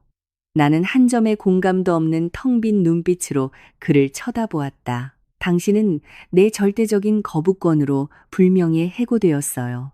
당신은 직업도 퇴직금 한 푼도 없고 당신 이름은 이미 신용불량자 블랙리스트에 영구적으로 등록되었어요. 당신이 거만하게 몰고 온 그 스포츠카는 내 개인 지주회사 명의로 등록되어 있어요. 당신 지갑 안에 신용카드. 그것은 청구서가 당신을 무덤까지 쫓아갈 독성 자산이에요. 지금 당장 모든 물건을 넘기지 않으면 그들이 여기서 당신을 발가벗길 거예요. 더 이상 숨길 수 없는 격렬한 떨림으로 준호는 자신의 값비싼 시계를 풀고 차 열쇠와 가죽 지갑을 건넸다. 그는 정말로 전 세계의 눈앞에서 그의 모든 남성적 오만의 상징을 박탈당했다. 내 관심은 그 후 천천히 수진에게로 향했다. 내 동생은 흐느껴 울며 이제는 보호자로서 전혀 쓸모가 없어진 준호의 팔을 쥐어짰다. 그녀의 날씬한 몸을 감싼 4억 원짜리 흰 실크 드레스는 이제 살아있는 시체를 감싼 값비싼 수혜처럼 보였다. 박수진 씨. 타협 없는 표정으로 그녀에게 다가간 여성 집행관이 말했다. 당신이 착용한 다이아몬드 목걸이, 귀걸이, 팔찌는 회사 자금을 이용한 불법 자동이체 거래의 결과물입니다. 지금 당장 풀어주세요. 그것은 당신 소유가 아닙니다. 아니야, 이건 내 거야. 준호 오빠가 내 역사적인 결혼식을 위해 사준 거야. 수진이 비명을 지르며 비틀거리며 물러섰다. 필사적으로 떨리는 두 손으로 목을 가렸다. 그녀는 엄청난 패닉과 섞인 증오로 나를 쳐다보았다. 언니는 정말 악한 여자야. 아주 잔인한 언니야. 언니는 이미 부자잖아. 그런데 왜 아직도 내 물건들을 빼앗으려는 거야? 나는 작게 웃었다. 듣는 사람 누구든 뼛속까지 파고드는 아주 차가운 웃음이었다. 내 물건을 빼앗는다고 큰 착각이야, 수진. 넌 방금 내 언니 회사에서 의식적으로 돈을 훔쳐 내 값싼 라이프 스타일을 꾸려나갔어. 넌 내 피를 안에서부터 역겹게 빨아먹는 기생충이야. 그 보석을 내 손으로 직접 풀지 않으면 이 법원 직원들이 널 쳐다보는 모든 동료들 앞에서 강제로 풀어버릴 거야. 수지는 2명의 여성 직원이 강제로 그녀의 팔을 잡고 수억 원짜리 다이아몬드 목걸이를 그녀의 목에서 풀어낼 때 자신의 운명 한탄하며 울부짖었다. 보석의 반짝임은 법원 증거물 비닐봉지 안으로 옮겨졌다. 수진의 목은 텅 비어 있었다. 그녀는 나무 무대 바닥에 주저앉아 자신이 그토록 숭배했던 즉석부의 환상이 사라진 것을 슬퍼했다. 무대 아래 구석에는 김 여사가 여전히 붉은 카펫 위에 주저앉아 있었다. 그녀의 늙은 얼굴은 영혼을 잃은 시체처럼 창백했다. 그녀는 자신의 비싼 브로케이드 한복 뒤에 주름진 손을 필사적으로 숨기려 했다. 하지만 내 눈, 아주 작은 이상 징후를 보는데 익숙하고 고도로 훈련된 법의학 감사 전문가의 눈은 값싼 속임수에 속지 않았다. 김 여사님, 나는 그녀의 존엄성을 아주 경멸하는 귀족적인 톤으로 불렀다. 당신 오른손에 있는 그 24K 금팔찌. 내가 준호 계좌를 통해 준월 생활비 찌꺼기로 산 거 정확히 알고 있어요. 푸세요. 민지야, 얘야. 이게 엄마의 유일한 재산이야. 내 시어머니가 통곡했다. 눈물이 그녀의 얼굴에 두꺼운 화장을 녹였다. 매일 아침 몸님 바지만 입는다고 나를 모욕하고 그녀의 집에서 얹혀 산다고 비난했던 그 늙은 여자가 이제 내 발끝에서 비참하게 기어다니며 애원하고 있었다. 나는 내 엄마야, 얘야. 내 엄마가 불쌍하지도 않니? 내 양심은 어디에 있니? 양심, 나는 날카롭고 무자비하게 쏘아붙였다. 당신 아들이 임신 8개월인 아내에게 기생충 같은 여자를 위해 이혼을 통보하는 것을 축복했을 때 당신에게 양심이 있었나요? 당신은 내 접시에서 맛있는 음식을 즐기고 내 투자 포트폴리오로 산 호화로운 저택을 차지했지만 매일 자랑스럽게 나를 폄하했죠. 그 팔찌 푸세요. 김 여사님, 당신의 재산은 거짓일 뿐이에요. 김 여사는 히스테릭하게 울면서 두꺼운 금팔찌를 풀고 떨리는 손으로 직원에게 건넸다. 상류층 사교계의 여왕으로서의 그녀의 위엄은 무너졌다. 예전에 그녀를 존경했던 모든 하객들은 이제 그녀를 역겨움과 아주 비참한 동정심으로 쳐다볼 뿐이었다. 모든 하객들과 호텔 경영진에게 알립니다.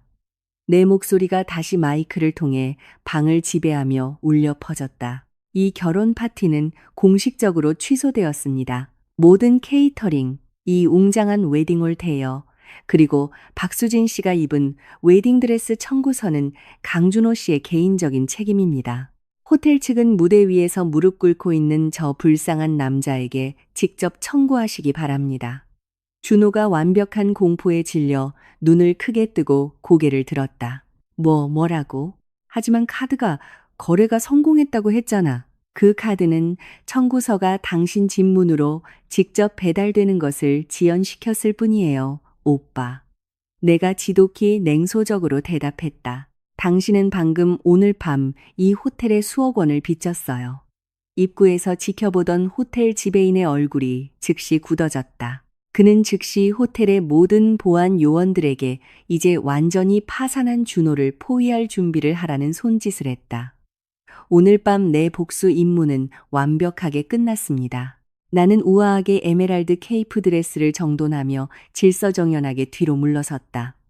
나는 그들의 삶을 파괴하기 위해 그들을 물리적으로 건드릴 필요가 전혀 없었다. 사실, 숫자, 그리고 법이 아주 잔인하게 그 임무를 수행했다. 너희 셋, 나는 마지막으로 말했다. 내 앞에 있는 힘을 잃은 비참한 고기 덩어리들을 쳐다보았다. 내 보안팀이 집문을 잠갔어. 너희들의 값싼 옷은 아바스팔트 보도에 던져졌어. 오늘 밤 가장 어두운 도시 구석의 허름한 오두막이나 찾아가. 이 순간부터 하수구 냄새가 너희들의 새로운 향수야. 가치 없는 노숙자로서의 새로운 삶을 즐겨. 그 절망적으로 벌어진 입들에서 어떤 대답도 기다리지 않고 나는 몸을 돌렸다. 비즈니스 동료들과 이사 부인들은 마치 경이로운 바다를 가르듯 나를 위해 자동으로 길을 비켜주었다. 내 발걸음은 단호하고 아주 규칙적이었다. 이제 당황한 준호에게 지불을 요구하기 시작한 호텔 지배인의 거친 고함 소리로 소란스러워진 방을 떠났다. 수조 원의 자본이득이 내일 내 아이의 계좌로 쏟아져 들어올 것이다. 한편 3명의 배신자는 공식적으로 역사 속 쓰레기로 멀리 던져졌다. 오늘 밤 정의는 세상에서 가장 잔인한 재정적 정밀함으로 집행되었다. 그리고 나, 박민지는 논쟁의 여지가 없는 절대적인 승리를 안고 집으로 돌아갔다. 수도 서울의 밤 공기는 5성급 호텔 로비를 나서는 순간 아주 상쾌하게 느껴졌다. 더 이상 내 어깨 위에 짊어져야 할 거짓의 짐은 없었다. 부찌그 항상 고개를 숙이고 순종하는 낡은 몸청 바지를 입은 무력한 여자의 역할은 그 건물 안에서 영원히 죽고 묻혔다. 오늘 밤 나는 절대적인 지배자로서 숨을 쉬었다. 방금 적들의 오만함의 동맥을 완전히 끊어버린 집행관. 내 등 뒤에서는 주 볼룸에서 들려오는 부끄러운 소동이 희미하게 들려왔다.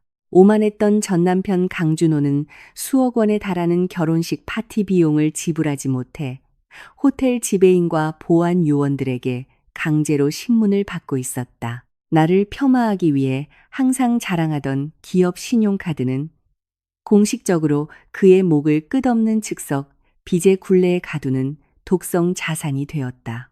나는 VIP 현관에 대기하고 있던 짙은 검은색 롤스로이스 팬텀의 뒷좌석에 탔다.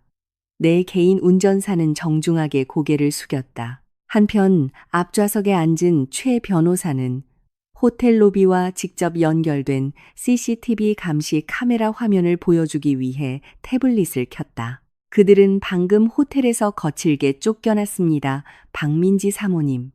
최 변호사가 그의 평탄하고 전문적인 중저음 목소리로 보고했다. 경영진은 강준호의 고급 휴대폰과 남은 귀중품을 임시 담보로 압수했습니다. 박수진 씨와 김 여사님은 다른 손님들의 역겨운 시선 아래 걸어서 그를 따라갈 수밖에 없었습니다. 이제 병자처럼 보이는 그들을 태워줄 고급 택시 서비스가 하나도 없기 때문에 하급 택시를 찾고 있습니다. 아주 좋아. 나는 지독히 차갑게 대답했다. 내 눈은 그들의 몰락을 실시간으로 보여주는 태블릿 화면에 고정되어 있었다. 지금 당장 주 거주지로 차를 돌려 그들이 오늘 밤 정말로 노숙자가 되었다는 것을 깨달았을 때에 그들의 얼굴 표정을 직접 보고 싶어. 내 고급차는 서울의 어두운 밤거리를 부드럽게 뚫고 나아갔다. 내 궁전이 서 있는 부촌을 향해 조용히 달렸다. 내 머릿속에서는 숫자 계산이 한순간도 멈추지 않았다. 오늘 내 주식 포트폴리오의 배당금은 기하급수적으로 계속 치솟았다. 엄청난 자본 이득을 기록했다. 환상적이었다. 내 계좌로 쏟아지는 모든 원한은 그 세 명의 역겨운 기생충이 겪고 있는 절대적인 고통과 정비례하는 것처럼 느껴졌다. 20분 후 내 차는 우리 집 거대한 철문에서 길 건너편 무성한 떡갈나무 그늘 아래 부드럽게 멈췄다. 높이 4미터의 그 문은 이제 뚫을 수 없는 두꺼운 강철 사슬로 단단히 잠겨 있었다. 울타리박 아스팔트 보도 위에는 5개의 커다란 검은 비닐봉지가 쌓여 있었다. 그것은 내 보안팀이 실행한 1단계 물리적 자산 청산의 결과였다. 그들의 모든 값싼 옷, 김 여사의 모조품, 그리고 한 푼의 판매 가치도 없는 남은 쓰레기들. 모든 명품과 불법 자동이체로 얻은 보석들은 깔끔하게 압수되어 포장되어 상업법원 금고에 들어갔다. 얼마 지나지 않아 색바랜 낡은 택시 한 대가 문 앞에서 거친 브레이크 소리를 내며 멈췄다. 준호가 먼저 내렸다. 그의 얼굴은 살아있는 시체처럼 초췌했다. 그의 상아색 턱시도는 이제 더럽고 공포의 땀으로 얼룩져 있었다. 그를 뒤따라 수진이 내렸다. 그 값싼 불륜녀는 돌이 깔린 보도에 끌려 아랫단이 찢어진 4억 원짜리 실크 드레스를 힘겹게 들어 올려야 했다. 그들 뒤에는 김 여사가 비틀거리며 나왔다. 나를 아들 집에 얹혀 사는 가난한 여자라고 모욕할 때 항상 과시하던 사교계 명사의 오만함은 더 이상 남아있지 않았다. 준호는 비틀거리며 문으로 달려가 절망적으로 그 튼튼한 철창을 흔들었다. 열어. 지금 당장 문 열어. 누가 감히 내 집에 자물쇠를 채웠어? 그가 부촌의 밤의 정적을 깨고 소리쳤다. 물론 그에게 문을 열어줄 경비원은 아무도 없었다. 웅장한 집은 칠흑같이 어두웠다. 그 보안 시스템은 내가 원격으로 완전히 장악했다. 수지는 눈앞의 검은 쓰레기 봉투에 자신의 낡은 몸된 바지와 값싼 옷이 들어있다는 것을 깨닫자 차가운 보도 위에 주저앉아 울부짖었다. 언니의 행복을 빼앗아 쌓아 올린 화려함의 환상은 완전히 무너져 내렸다. 최 변호사가 내 차문을 열고 용서 없는 법 집행관의 위엄으로 길을 건넜다. 그의 등장은 준호와 김 여사를 공포에 질려 뒤로 물러서게 했다. 안녕하십니까, 강준호 씨. 최 변호사가 피를 얼리는 목소리로 인사했다. 그는 두꺼운 갈색 봉투를 꺼내 쓰레기 봉투 더미 위로 던졌다. 그것은 당신의 민사소송의 공식 사본입니다. 당신이 수년간 저지른 금융범죄 법의학 감사 내역과 함께 완벽하게 준비되어 있습니다. 그리고 그 봉투 안에는 녹슨 열쇠 하나와 당신의 새로운 거주지 위치 지도가 들어 있습니다. 열쇠? 이게 무슨 뜻이야? 준호가 굶주린 거지가 쓰레기통에서 남은 음식을 다투듯 그 봉투를 주우며 심하게 떨리는 목소리로 물었다. 나와 내 가족은 오늘 밤 어디서 자야 해? 나는 전직 이사야. 당신은 이 도시에서 더 이상 아무것도 아닙니다. 최 변호사가 날카롭게 끊었다. 그 열쇠는 당신의 새 집으로 가는 통로입니다. 박민지 사모님께서 거부권과 남은 선의를 사용하시어 당신들 3명을 위해 철도 변두리에 있는 허름한 오두막을 임대하셨습니다. 이제 신용불량자 블랙리스트에 영구적으로 차단된 당신들의 신원을 받아주는 곳은 그 누추한 곳뿐입니다. 김 여사가 히스테릭하게 비명을 지르며 기침이 나올 때까지 자신의 가슴을 쳤다. 오두막. 나는 누추한 오두막에서 살고 싶지 않아. 민지야, 너 어디 있니, 이 불효자식아. 감히 내 시어머니를 버려진 동물처럼 대하다니. 우리는 내 가족이야. 수십 년간 자신이 세상의 지배자인 양 행동했던 늙은 여자가 통곡했다. 나는 천천히 레버를 눌러 내 검은 차의 창문을 내렸다. 부드러운 V12 엔진 소리가 조용히 으르렁거렸고 그들의 절망적인 비명과 극명한 대조를 이루었다. 나는 내 고급 가죽 시트의 편안함 뒤에서 그들을 쳐다보았다. 가족? 내 목소리가 빙하처럼 차갑게 흘러나와 주변 공기를 얼렸다. 가족은 서로의 피를 말라 비틀어질 때까지 빨아먹지 않아. 너희들 셋은 우연히 내 나뭇가지에 붙어있던 탐욕스러운 기생충 무리에 불과해. 이제 그 나무는 강제로 그 영양분을 끊었어. 내 눈은 절망으로 가득 찬 준호의 망막을 정확히 꿰뚫었다. 너희들의 새로운 궁전을 즐겨. 너희들의 썩은 폐가 매일 아침 찌르는 듯한 하수구 냄새를 들이마시는데 익숙해지도록 해. 다시는 너희들의 역겨운 얼굴을 보이지 마. 언니, 제발 도와줘. 수진이 아스팔트 위를 기어 내 차로 다가왔다. 그녀의 남은 화장은 공포에 질려 우는 광대처럼 끔찍하게 번져 있었다. 나는 언니의 친동생이야. 오늘 밤 당장 준호 오빠를 떠나겠다고 약속할게. 하지만 제발 나를 길거리 거지가 되게 하지 마. 내 친동생은 내가 내 돈으로 산 침대 위에서 내 남편과 잠자리를 택한 바로 그 순간에 죽었어. 한 점의 용서의 틈도 없이 내가 쏘아붙였다. 나는 다시 버튼을 눌렀고 차창이 올라가 그들의 세계에 대한 접근을 영원히 차단했다. 가시죠, 기사님. 나는 운전사에게 절대적인 명령을 내렸다. 이 고급차는 천천히 움직여 그 부촌의 보도 가장자리의 비명과 고통의 더미를 남겨두고 떠났다. 이 순간부터 내 인생에서 그들의 역할은 끝났다. 그들은 공식적으로 더 이상 기억할 가치가 없는 역사 속 쓰레기로 강등되었다. 완전한 재정적 파멸을 내가 선사했고 나는 내 왕좌를 향해 떠났다. 배신자들이 스스로 판 가난의 지옥에서 썩어가도록 내버려둔 채 아침에는 서울의 철도 변두리 빈민가에 온기를 주기를 거부했다. 그곳에는 벽의 하판이 흰개미에 갉아먹히고 검게 변한 습기 얼룩으로 장식된 반영구적인 건물이 서 있었다. 그 허름한 오두막 안에는 어젯밤까지만 해도 세상을 지배할 꿈을 꾸던 3명의 인간이 웅크리고 있었다. 강준호, 박수진, 그리고 김 여사는 이제 차가운 흙바닥 위에 돌처럼 앉아 그들의 낡은 옷이 담긴 검은 비닐봉투 더미를 멍하니 쳐다보고 있었다. 건물 주변 공기는 문 바로 앞에 짙은 검은 도랑에서 피어오르는 하수구 냄새로 가득했다.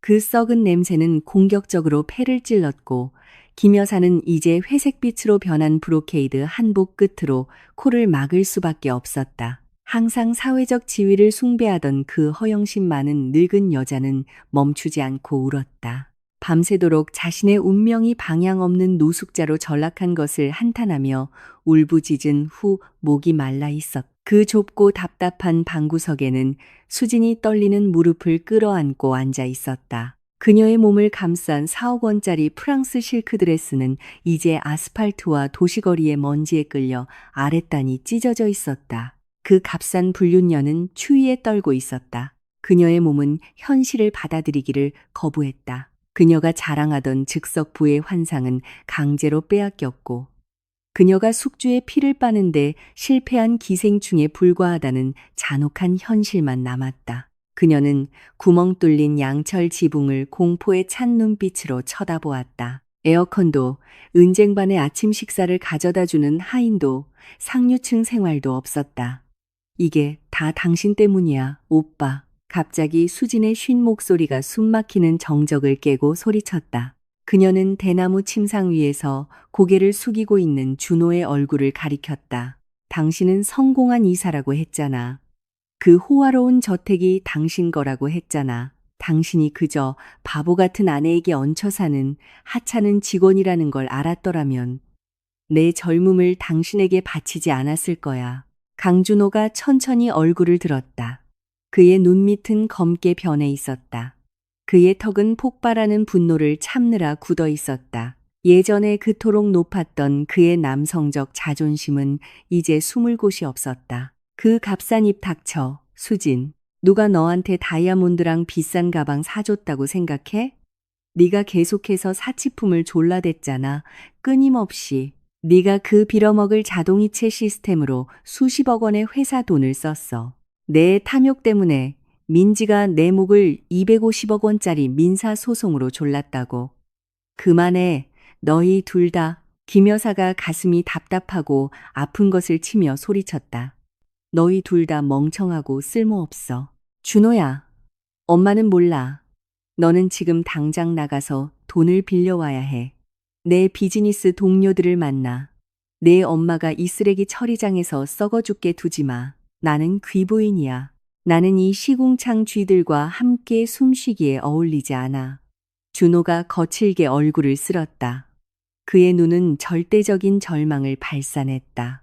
오늘 아침 해가 막 떴을 때 그는 이미 운을 시험해 보았다. 그는 3K물을 걸어 허름한 PC방으로 가서 남은 인맥에 접속하려 했다. 하지만 카르마의 법칙은 그의 예상보다 더 빠르고 더 혹독하게 작용했다. 그의 모든 은행 접근은 차단되었다. 그의 이름은 영구적으로 붉은 잉크로 신용불량자 블랙리스트에 박제되었다. 예전에 그에게 아첨하던 전 동료나 공급업체에 전화할 때마다 그의 통화는 가차없이 거부되었다. 민지는 단순히 그를 해고한 것이 아니었다. 그 집행관은 그의 범죄에 대한 법의학 감사 사본을 수도의 모든 기업 네트워크에 퍼뜨렸다. 준호는 이제 비즈니스 세계에서 역사 속 쓰레기로 인정받았다. 청소부 자리조차도 어떤 회사도 그를 쳐다보려 하지 않는 민사 수배자. 예전에 수십억 원짜리 수표에 서명하던 그 손은 이제 배고픔을 참느라 떨고 있었다. 그 허름한 오두막을 삼키는 절망의 손길이 닿지 않는 곳, 강남 비즈니스 중심가의 한 마천루 60층에서 박민지는 완벽한 우아함으로 서 있었다. 그녀의 CEO 사무실의 방탄유리 벽 뒤에서 그녀는 따뜻한 캐모마일 차가 담긴 도자기 컵을 들고 그녀의 발 아래 펼쳐진 대도시의 전경을 마치 그녀가 이긴 거대한 체스판처럼 바라보았다. 더 이상 값싼 몸잼 바지를 입은 상처받은 여자의 흔적은 없었다. 그녀의 자세는 완벽하게 꼿꼿했다. 그녀의 아우라는 왕좌의 상속인의 절대적인 권력을 발산했다. 그녀 뒤의 검은 대리석 테이블 위에는 숨겨진 감시 카메라의 녹화 영상을 보여주는 태블릿이 놓여 있었다. 최 변호사는 그녀의 적들이 도착하기 전에 그 임대 오두막에 소형 시청각 장치가 장착되었는지 확인했다. 오늘 아침 우리 포트폴리오 보고서는 아주 만족스럽습니다. 박민지 사모님. 최 변호사가 데이터를 읽으며 꼿꼿이 서서 말했다. 시장은 이 사진 개편에 아주 긍정적으로 반응했습니다. 우리 주식은 오늘 증시 개장과 함께 5% 급등하여 수천억 원의 자본이득을 기록했습니다. 동시에 강준호의 이름을 얽어맨 독성 자산인 신용카드 부채에 대한 연체료는 무자비하게 가파르게 불어나고 있습니다. 민지가 천천히 차를 마셨다. 그녀는 약간 고개를 돌려 땅바퀴벌레가 신발에 다가오자 히스테릭하게 우는 수진의 장면을 보여주는 태블릿 화면을 쳐다보았다. 민지의 눈에는 한 점의 동정심도 비치지 않았다. 그들은 그저 자신들의 탐욕의 열매를 수확하고 있는 기생충 무리에 불과했다. 그 법원 채무 독촉장 사본을 매주 정기적으로 그 오두막 주소로 보내세요. 최 변호사님. 민지가 빙하처럼 차가운 톤으로 지시했다. 배달원이 그들이 남은 라면을 끓이고 있을 때 정확히 배달하도록 하세요. 나는 그 청구서가 그들이 매일 삼켜야 하는 고통의 반찬이 되기를 원합니다. 또한 그 배신자를 위한 모든 무료 법률 구조의 틈을 내 거부권으로 막으세요. 명령이 완벽하게 수행되었습니다, 사모님. 그 답답한 오두막 안에서 김 여사의 망상은 그녀의 금이 가기 시작한 정신의 마지막 방어 기제가 되었다. 민지가 분명 우리를 데리러 올 거야. 늙은 여자는 무릎을 끌어안고 중얼거렸다. 그녀의 시선은 텅 비어 있었다. 그녀는 분명 잠시 화가 났을 뿐이야. 내일이면 그녀의 운전사가 그 고급차를 몰고 올 거야. 그녀는 자신이 매일 고문했던 며느리가 이제 자신의 재정적 사신으로 변했다는 현실을 받아들이기를 거부했다. 한편 굶주림은 수진이 자존심을 버리게 만들었다. 그 여주인공은 모조 귀걸이를 빼서 벼룩시장에 팔려고 했다. 하지만 그녀가 밖으로 나가자 한 무리의 이웃 아줌마들이 그녀를 역겨운 시선으로 쳐다보았다. 부패한 이사와 값싼 불륜녀에 대한 소문은 마을 구석구석까지 퍼졌다. 가난해진 도둑에게는 동정심이 없었다. 오직 증오의 칭뿐이었다. 민지는 화면에 기록된 사회적 타락을 보며 옅은 미소를 지었다. 그녀는 부드럽게 부푼 배를 쓰다듬었다. 그녀의 자궁 속 아이는 앞으로 손댈 수 없는 깨끗한 제국을 물려받을 것이다. 정의는 눈물로 작용하지 않는다. 정의는 숫자와 절대적인 집행을 통해 작용한다. 배신자들이 서로를 먹어치워 문명의 먼지가 될 때까지 내버려 두는 것. 정의의 망치가 무자비하게 내려쳐진 지 2주가 지났다. 서울 북부 해안의 밤바람에 삐걱거리는 허름한 오두막에서 지상의 지옥은 남은 삶의 찌꺼기를 완전히 장악했다. 강준호의 초췌한 얼굴에는 더 이상 오만함의 흔적이 없었다. 전직 가짜 운영이사는 좁은 방구석에 웅크리고 앉아 있었다.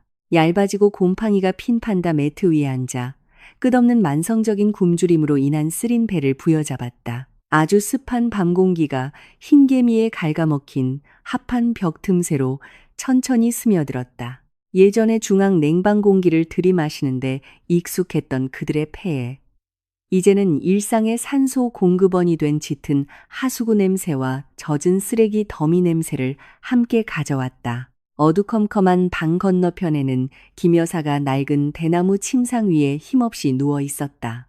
그녀의 주름진 피부는 아주 가려운 붉은 발진으로 뒤덮여 있었다. 그들이 몸을 씻기 위해 어쩔 수 없이 사용해야 했던 중금속에 오염된 지하수의 영향이었다. 예전에 반짝이던 그녀의 자랑스러운 브로케이드 한복은 이제 그녀의 연약한 몸을 감싼 더러운 걸레로 변해 있었다. 매일 아침 낡은 몸된 바지만 입는다고 며느리를 폄하하는 것을 즐겼던 그 허영심 많은 여자는 이제 절대적인 치욕 속에서 죽음을 기다리는 고깃덩어리에 불과했다. 그녀는 계속해서 쉰 목소리로 잔인한 운명을 탓하고 좋지 않은 날씨를 탓하며 횡설수설했다. 하지만 그녀의 자존심은 자신의 황금다리를 태워버린 자신의 탐욕을 탓하기를 완강히 거부했다. 극심한 빈곤은 순전히 물질적 거짓 위에 세워진 사랑에 대한 가장 완벽한 용매였다.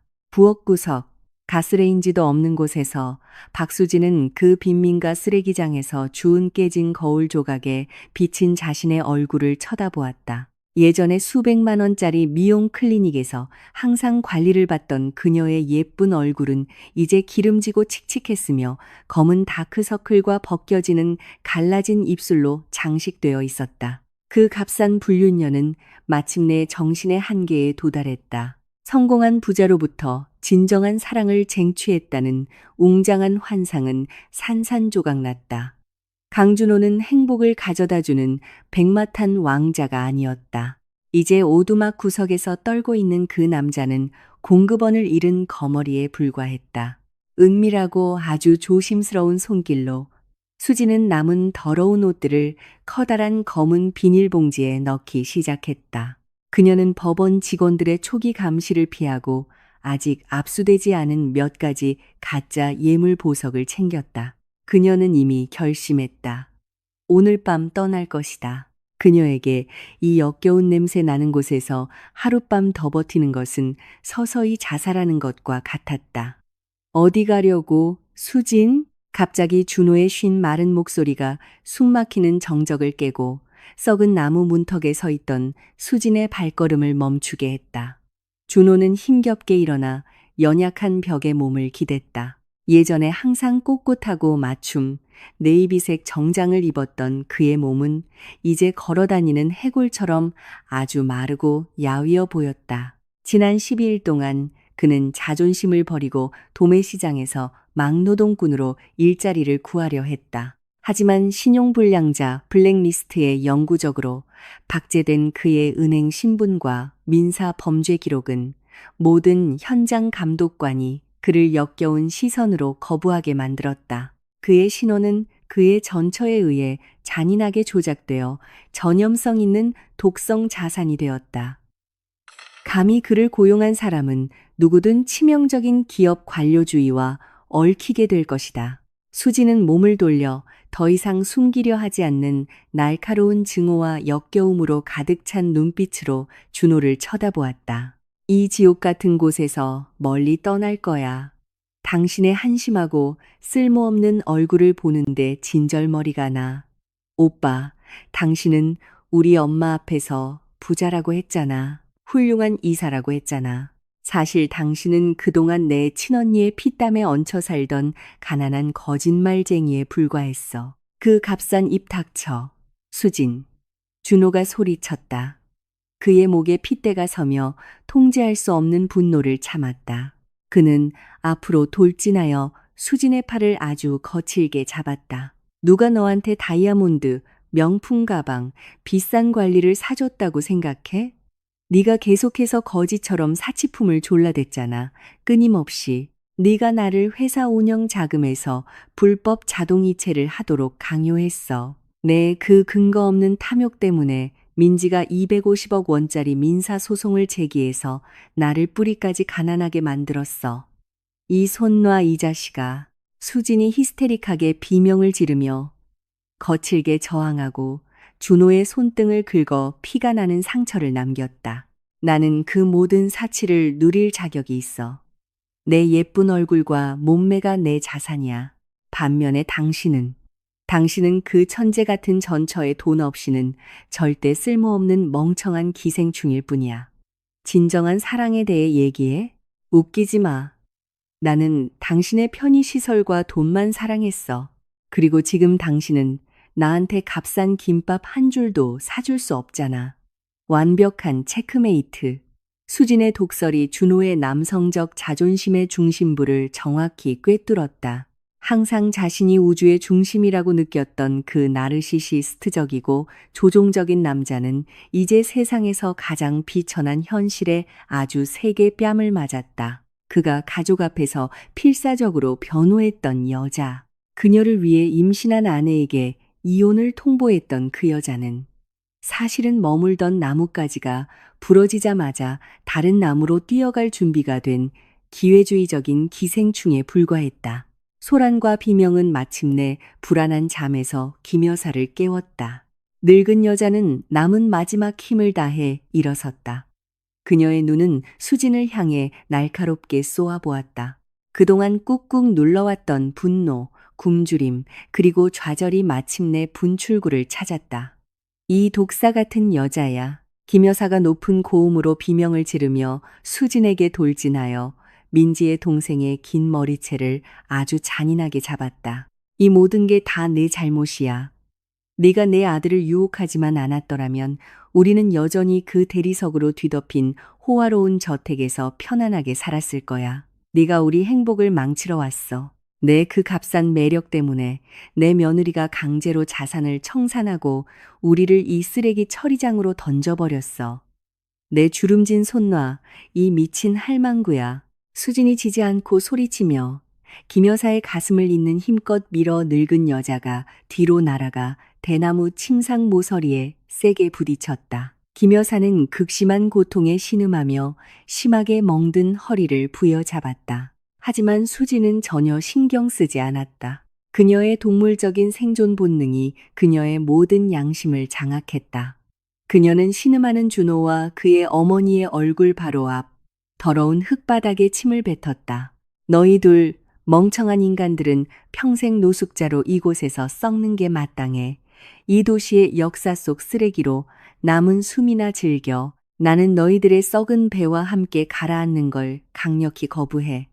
수지는 재빨리 몸을 돌려 젖은 좁은 골목의 어둠 속으로 빠르게 달려갔다. 자신의 어리석음을 한탄하며 흙바닥 위에서 무릎 꿇고 있는 준호를 남겨둔 채 한편 김 여사의 히스테릭한 울음과 고통의 울부짖음은 한밤중의 죽음의 멜로디처럼 아주 애처롭게 울려 퍼졌다. 사회적, 도덕적 식인 풍습으로 가득 찬 그 아주 역겨운 광경에서 멀리 떨어진 곳, 도시 중심부의 미니멀리스트적인 우아한 디자인의 방음 작업실에서 박민지는 절대적인 평온함으로 자신의 듀얼 모니터 화면을 똑바로 쳐다보고 있었다. 그녀의 보안팀이 설치한 고해상도 감시 카메라의 실시간 영상은 그 잔인한 싸움의 모든 세부 사항을 실시간으로 보여주었다. 민지는 가느다란 손가락 사이로 황금펜을 돌렸다.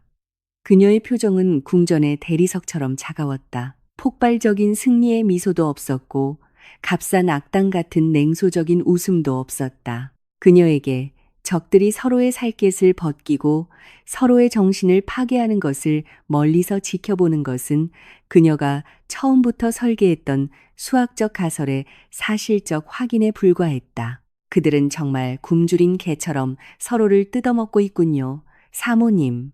최 변호사의 단호한 중저음 목소리가 그녀의 검은 대리석 책상 위 인터콤 스피커에서 들려왔다. 박수진 씨는 현재 다른 도시 외곽으로 향하는 야채 운송 트럭에 편승한 것으로 감시되고 있습니다. 우리 보안팀이 추가적인 자산 압류 집행을 위해 즉시 그녀를 가로막아야 할까요? 그녀가 뛰게 놔두세요, 최 변호사님. 민지가 담담하게 대답했다. 그녀의 눈은 아침에 막 수십억 원을 돌파한 그녀의 투자 포트폴리오의 거대한 자본 이득 급증을 보여주는 상승하는 녹색 곡선을 보여주는 두 번째 화면으로 차분하게 옮겨졌다. 그녀는 주머니에 현금 한 푼 없이 도망쳤어요. 국가기관으로부터 깨끗한 금융신원 없이 그녀는 결국 하급 매춘굴에서 몸을 팔게 될 겁니다. 자연 선택의 법칙이 우리를 위해 훨씬 더 잔인한 방식으로 그녀를 처리해 줄 겁니다. 그녀의 모든 회사 네트워크에서 통제권과 절대적인 거부권을 쥔 자로서 민지는 숨 쉴 틈 하나 주지 않고 그들의 미래를 봉인했다. 법의학 감사의 정밀한 기록은 기업법의 눈에 영구적으로 그들의 목을 쇠사슬로 묶었다. 그렇다. 그림자 속에서 손대지 않고 움직이는 냉혈한 집행관은 최고 형벌을 선고했다. 그들의 생명기관은 계속 뛰게 두되 동시에 그들의 모든 인간적 존엄성을 빼앗았다. 민지는 컴퓨터 마우스를 움직여 누추한 오두막을 보여주는 모니터 화면을 껐다. 오늘 밤은 그 비천한 인간들의 존재로부터 시선을 끊었다. 우리 모든 법적 자원을 내일 아침 상업법원에서 예정된 강준호의 남은 자산 경매 절차에 집중하세요. 또한 최대 이자가 붙은 채무 독촉장이 매일 쉬지 않고 그 허름한 오두막 문 앞에 쌓이도록 하세요. 민지가 명령했다. 그녀의 목소리 톤은 모든 추가적인 논의를 끝냈다. 진정한 복수는 결국 항상 물리적인 살인에 관한 것이 아니다.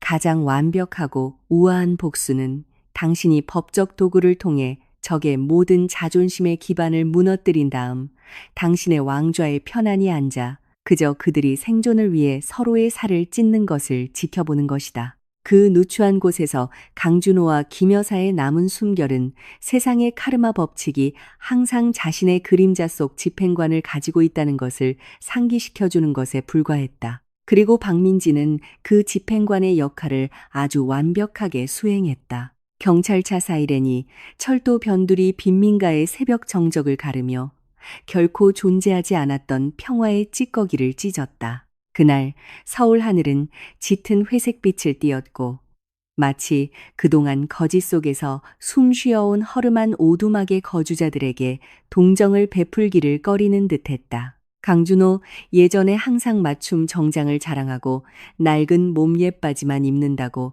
아내를 폄하했던 그 오만한 남자는 이제 3명의 경찰관에 의해 강제로 끌려 나왔다.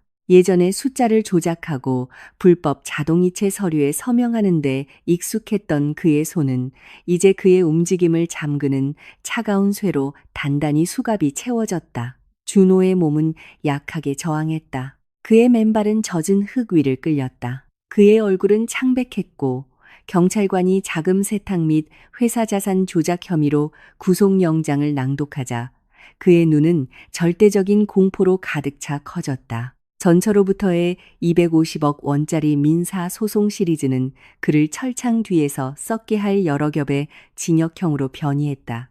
그는 끝났다. 그의 모든 남성적 야망은 그를 순찰차 안으로 밀어넣는 경찰의 긴 총신부츠 아래에서 산산조각났다. 썩은 나무 문턱에서 김 여사는 젖은 흙 위에로 약하게 기어다닐 수밖에 없었다. 끌려가는 아들을 보며 울부짖었다.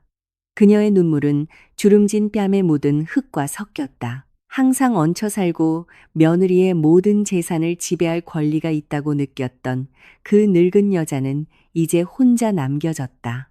더 이상 수진도 없었다. 어디론가 도망친 그 값싼 불륜녀, 김 여사는 공식적으로 자존심 없는 외톨이 노숙자가 되었다. 그녀의 폐는 오두막 앞에 찌르는 듯한 검은 하수구 냄새에 적응하도록 강요받았다. 숙주의 피를 너무 탐욕스럽게 빨아먹은 기생충에 대한 자연의 형벌. 그녀는 굶주림 외에는 아무것도 없이 썩어가도록 버려졌다. 그들 셋의 존재는 공식적으로 산채로 묻혔다. 가장 역겨운 역사 속 쓰레기로 영원히 낙인 찍혔다. 그 배신자 가족을 삼킨 빈곤의 냄새에서 멀리 떨어진 곳. 새로운 삶이 절대적인 호화로움으로 환영받고 있었다. 수도 중심부의 가장 고급스러운 사립병원 최상층에서 박민지는 5성급 펜트하우스처럼 디자인된 VVIP 병실 침대에 평온하게 기대어 있었다. 그 대조는 정말 놀라웠다. 그녀의 적들이 배수구 냄새 나는 공기를 들이마신다면 민지는 최고급 정화 시스템에서 나오는 신경을 안정시키는 라벤더 향을 들이마셨다. 민지는 방금 아주 순조롭게 출산 과정을 마쳤다. 최고의 전문 의료진의 도움으로 그녀는 힘차고 건강하게 우는 아들을 낳았다.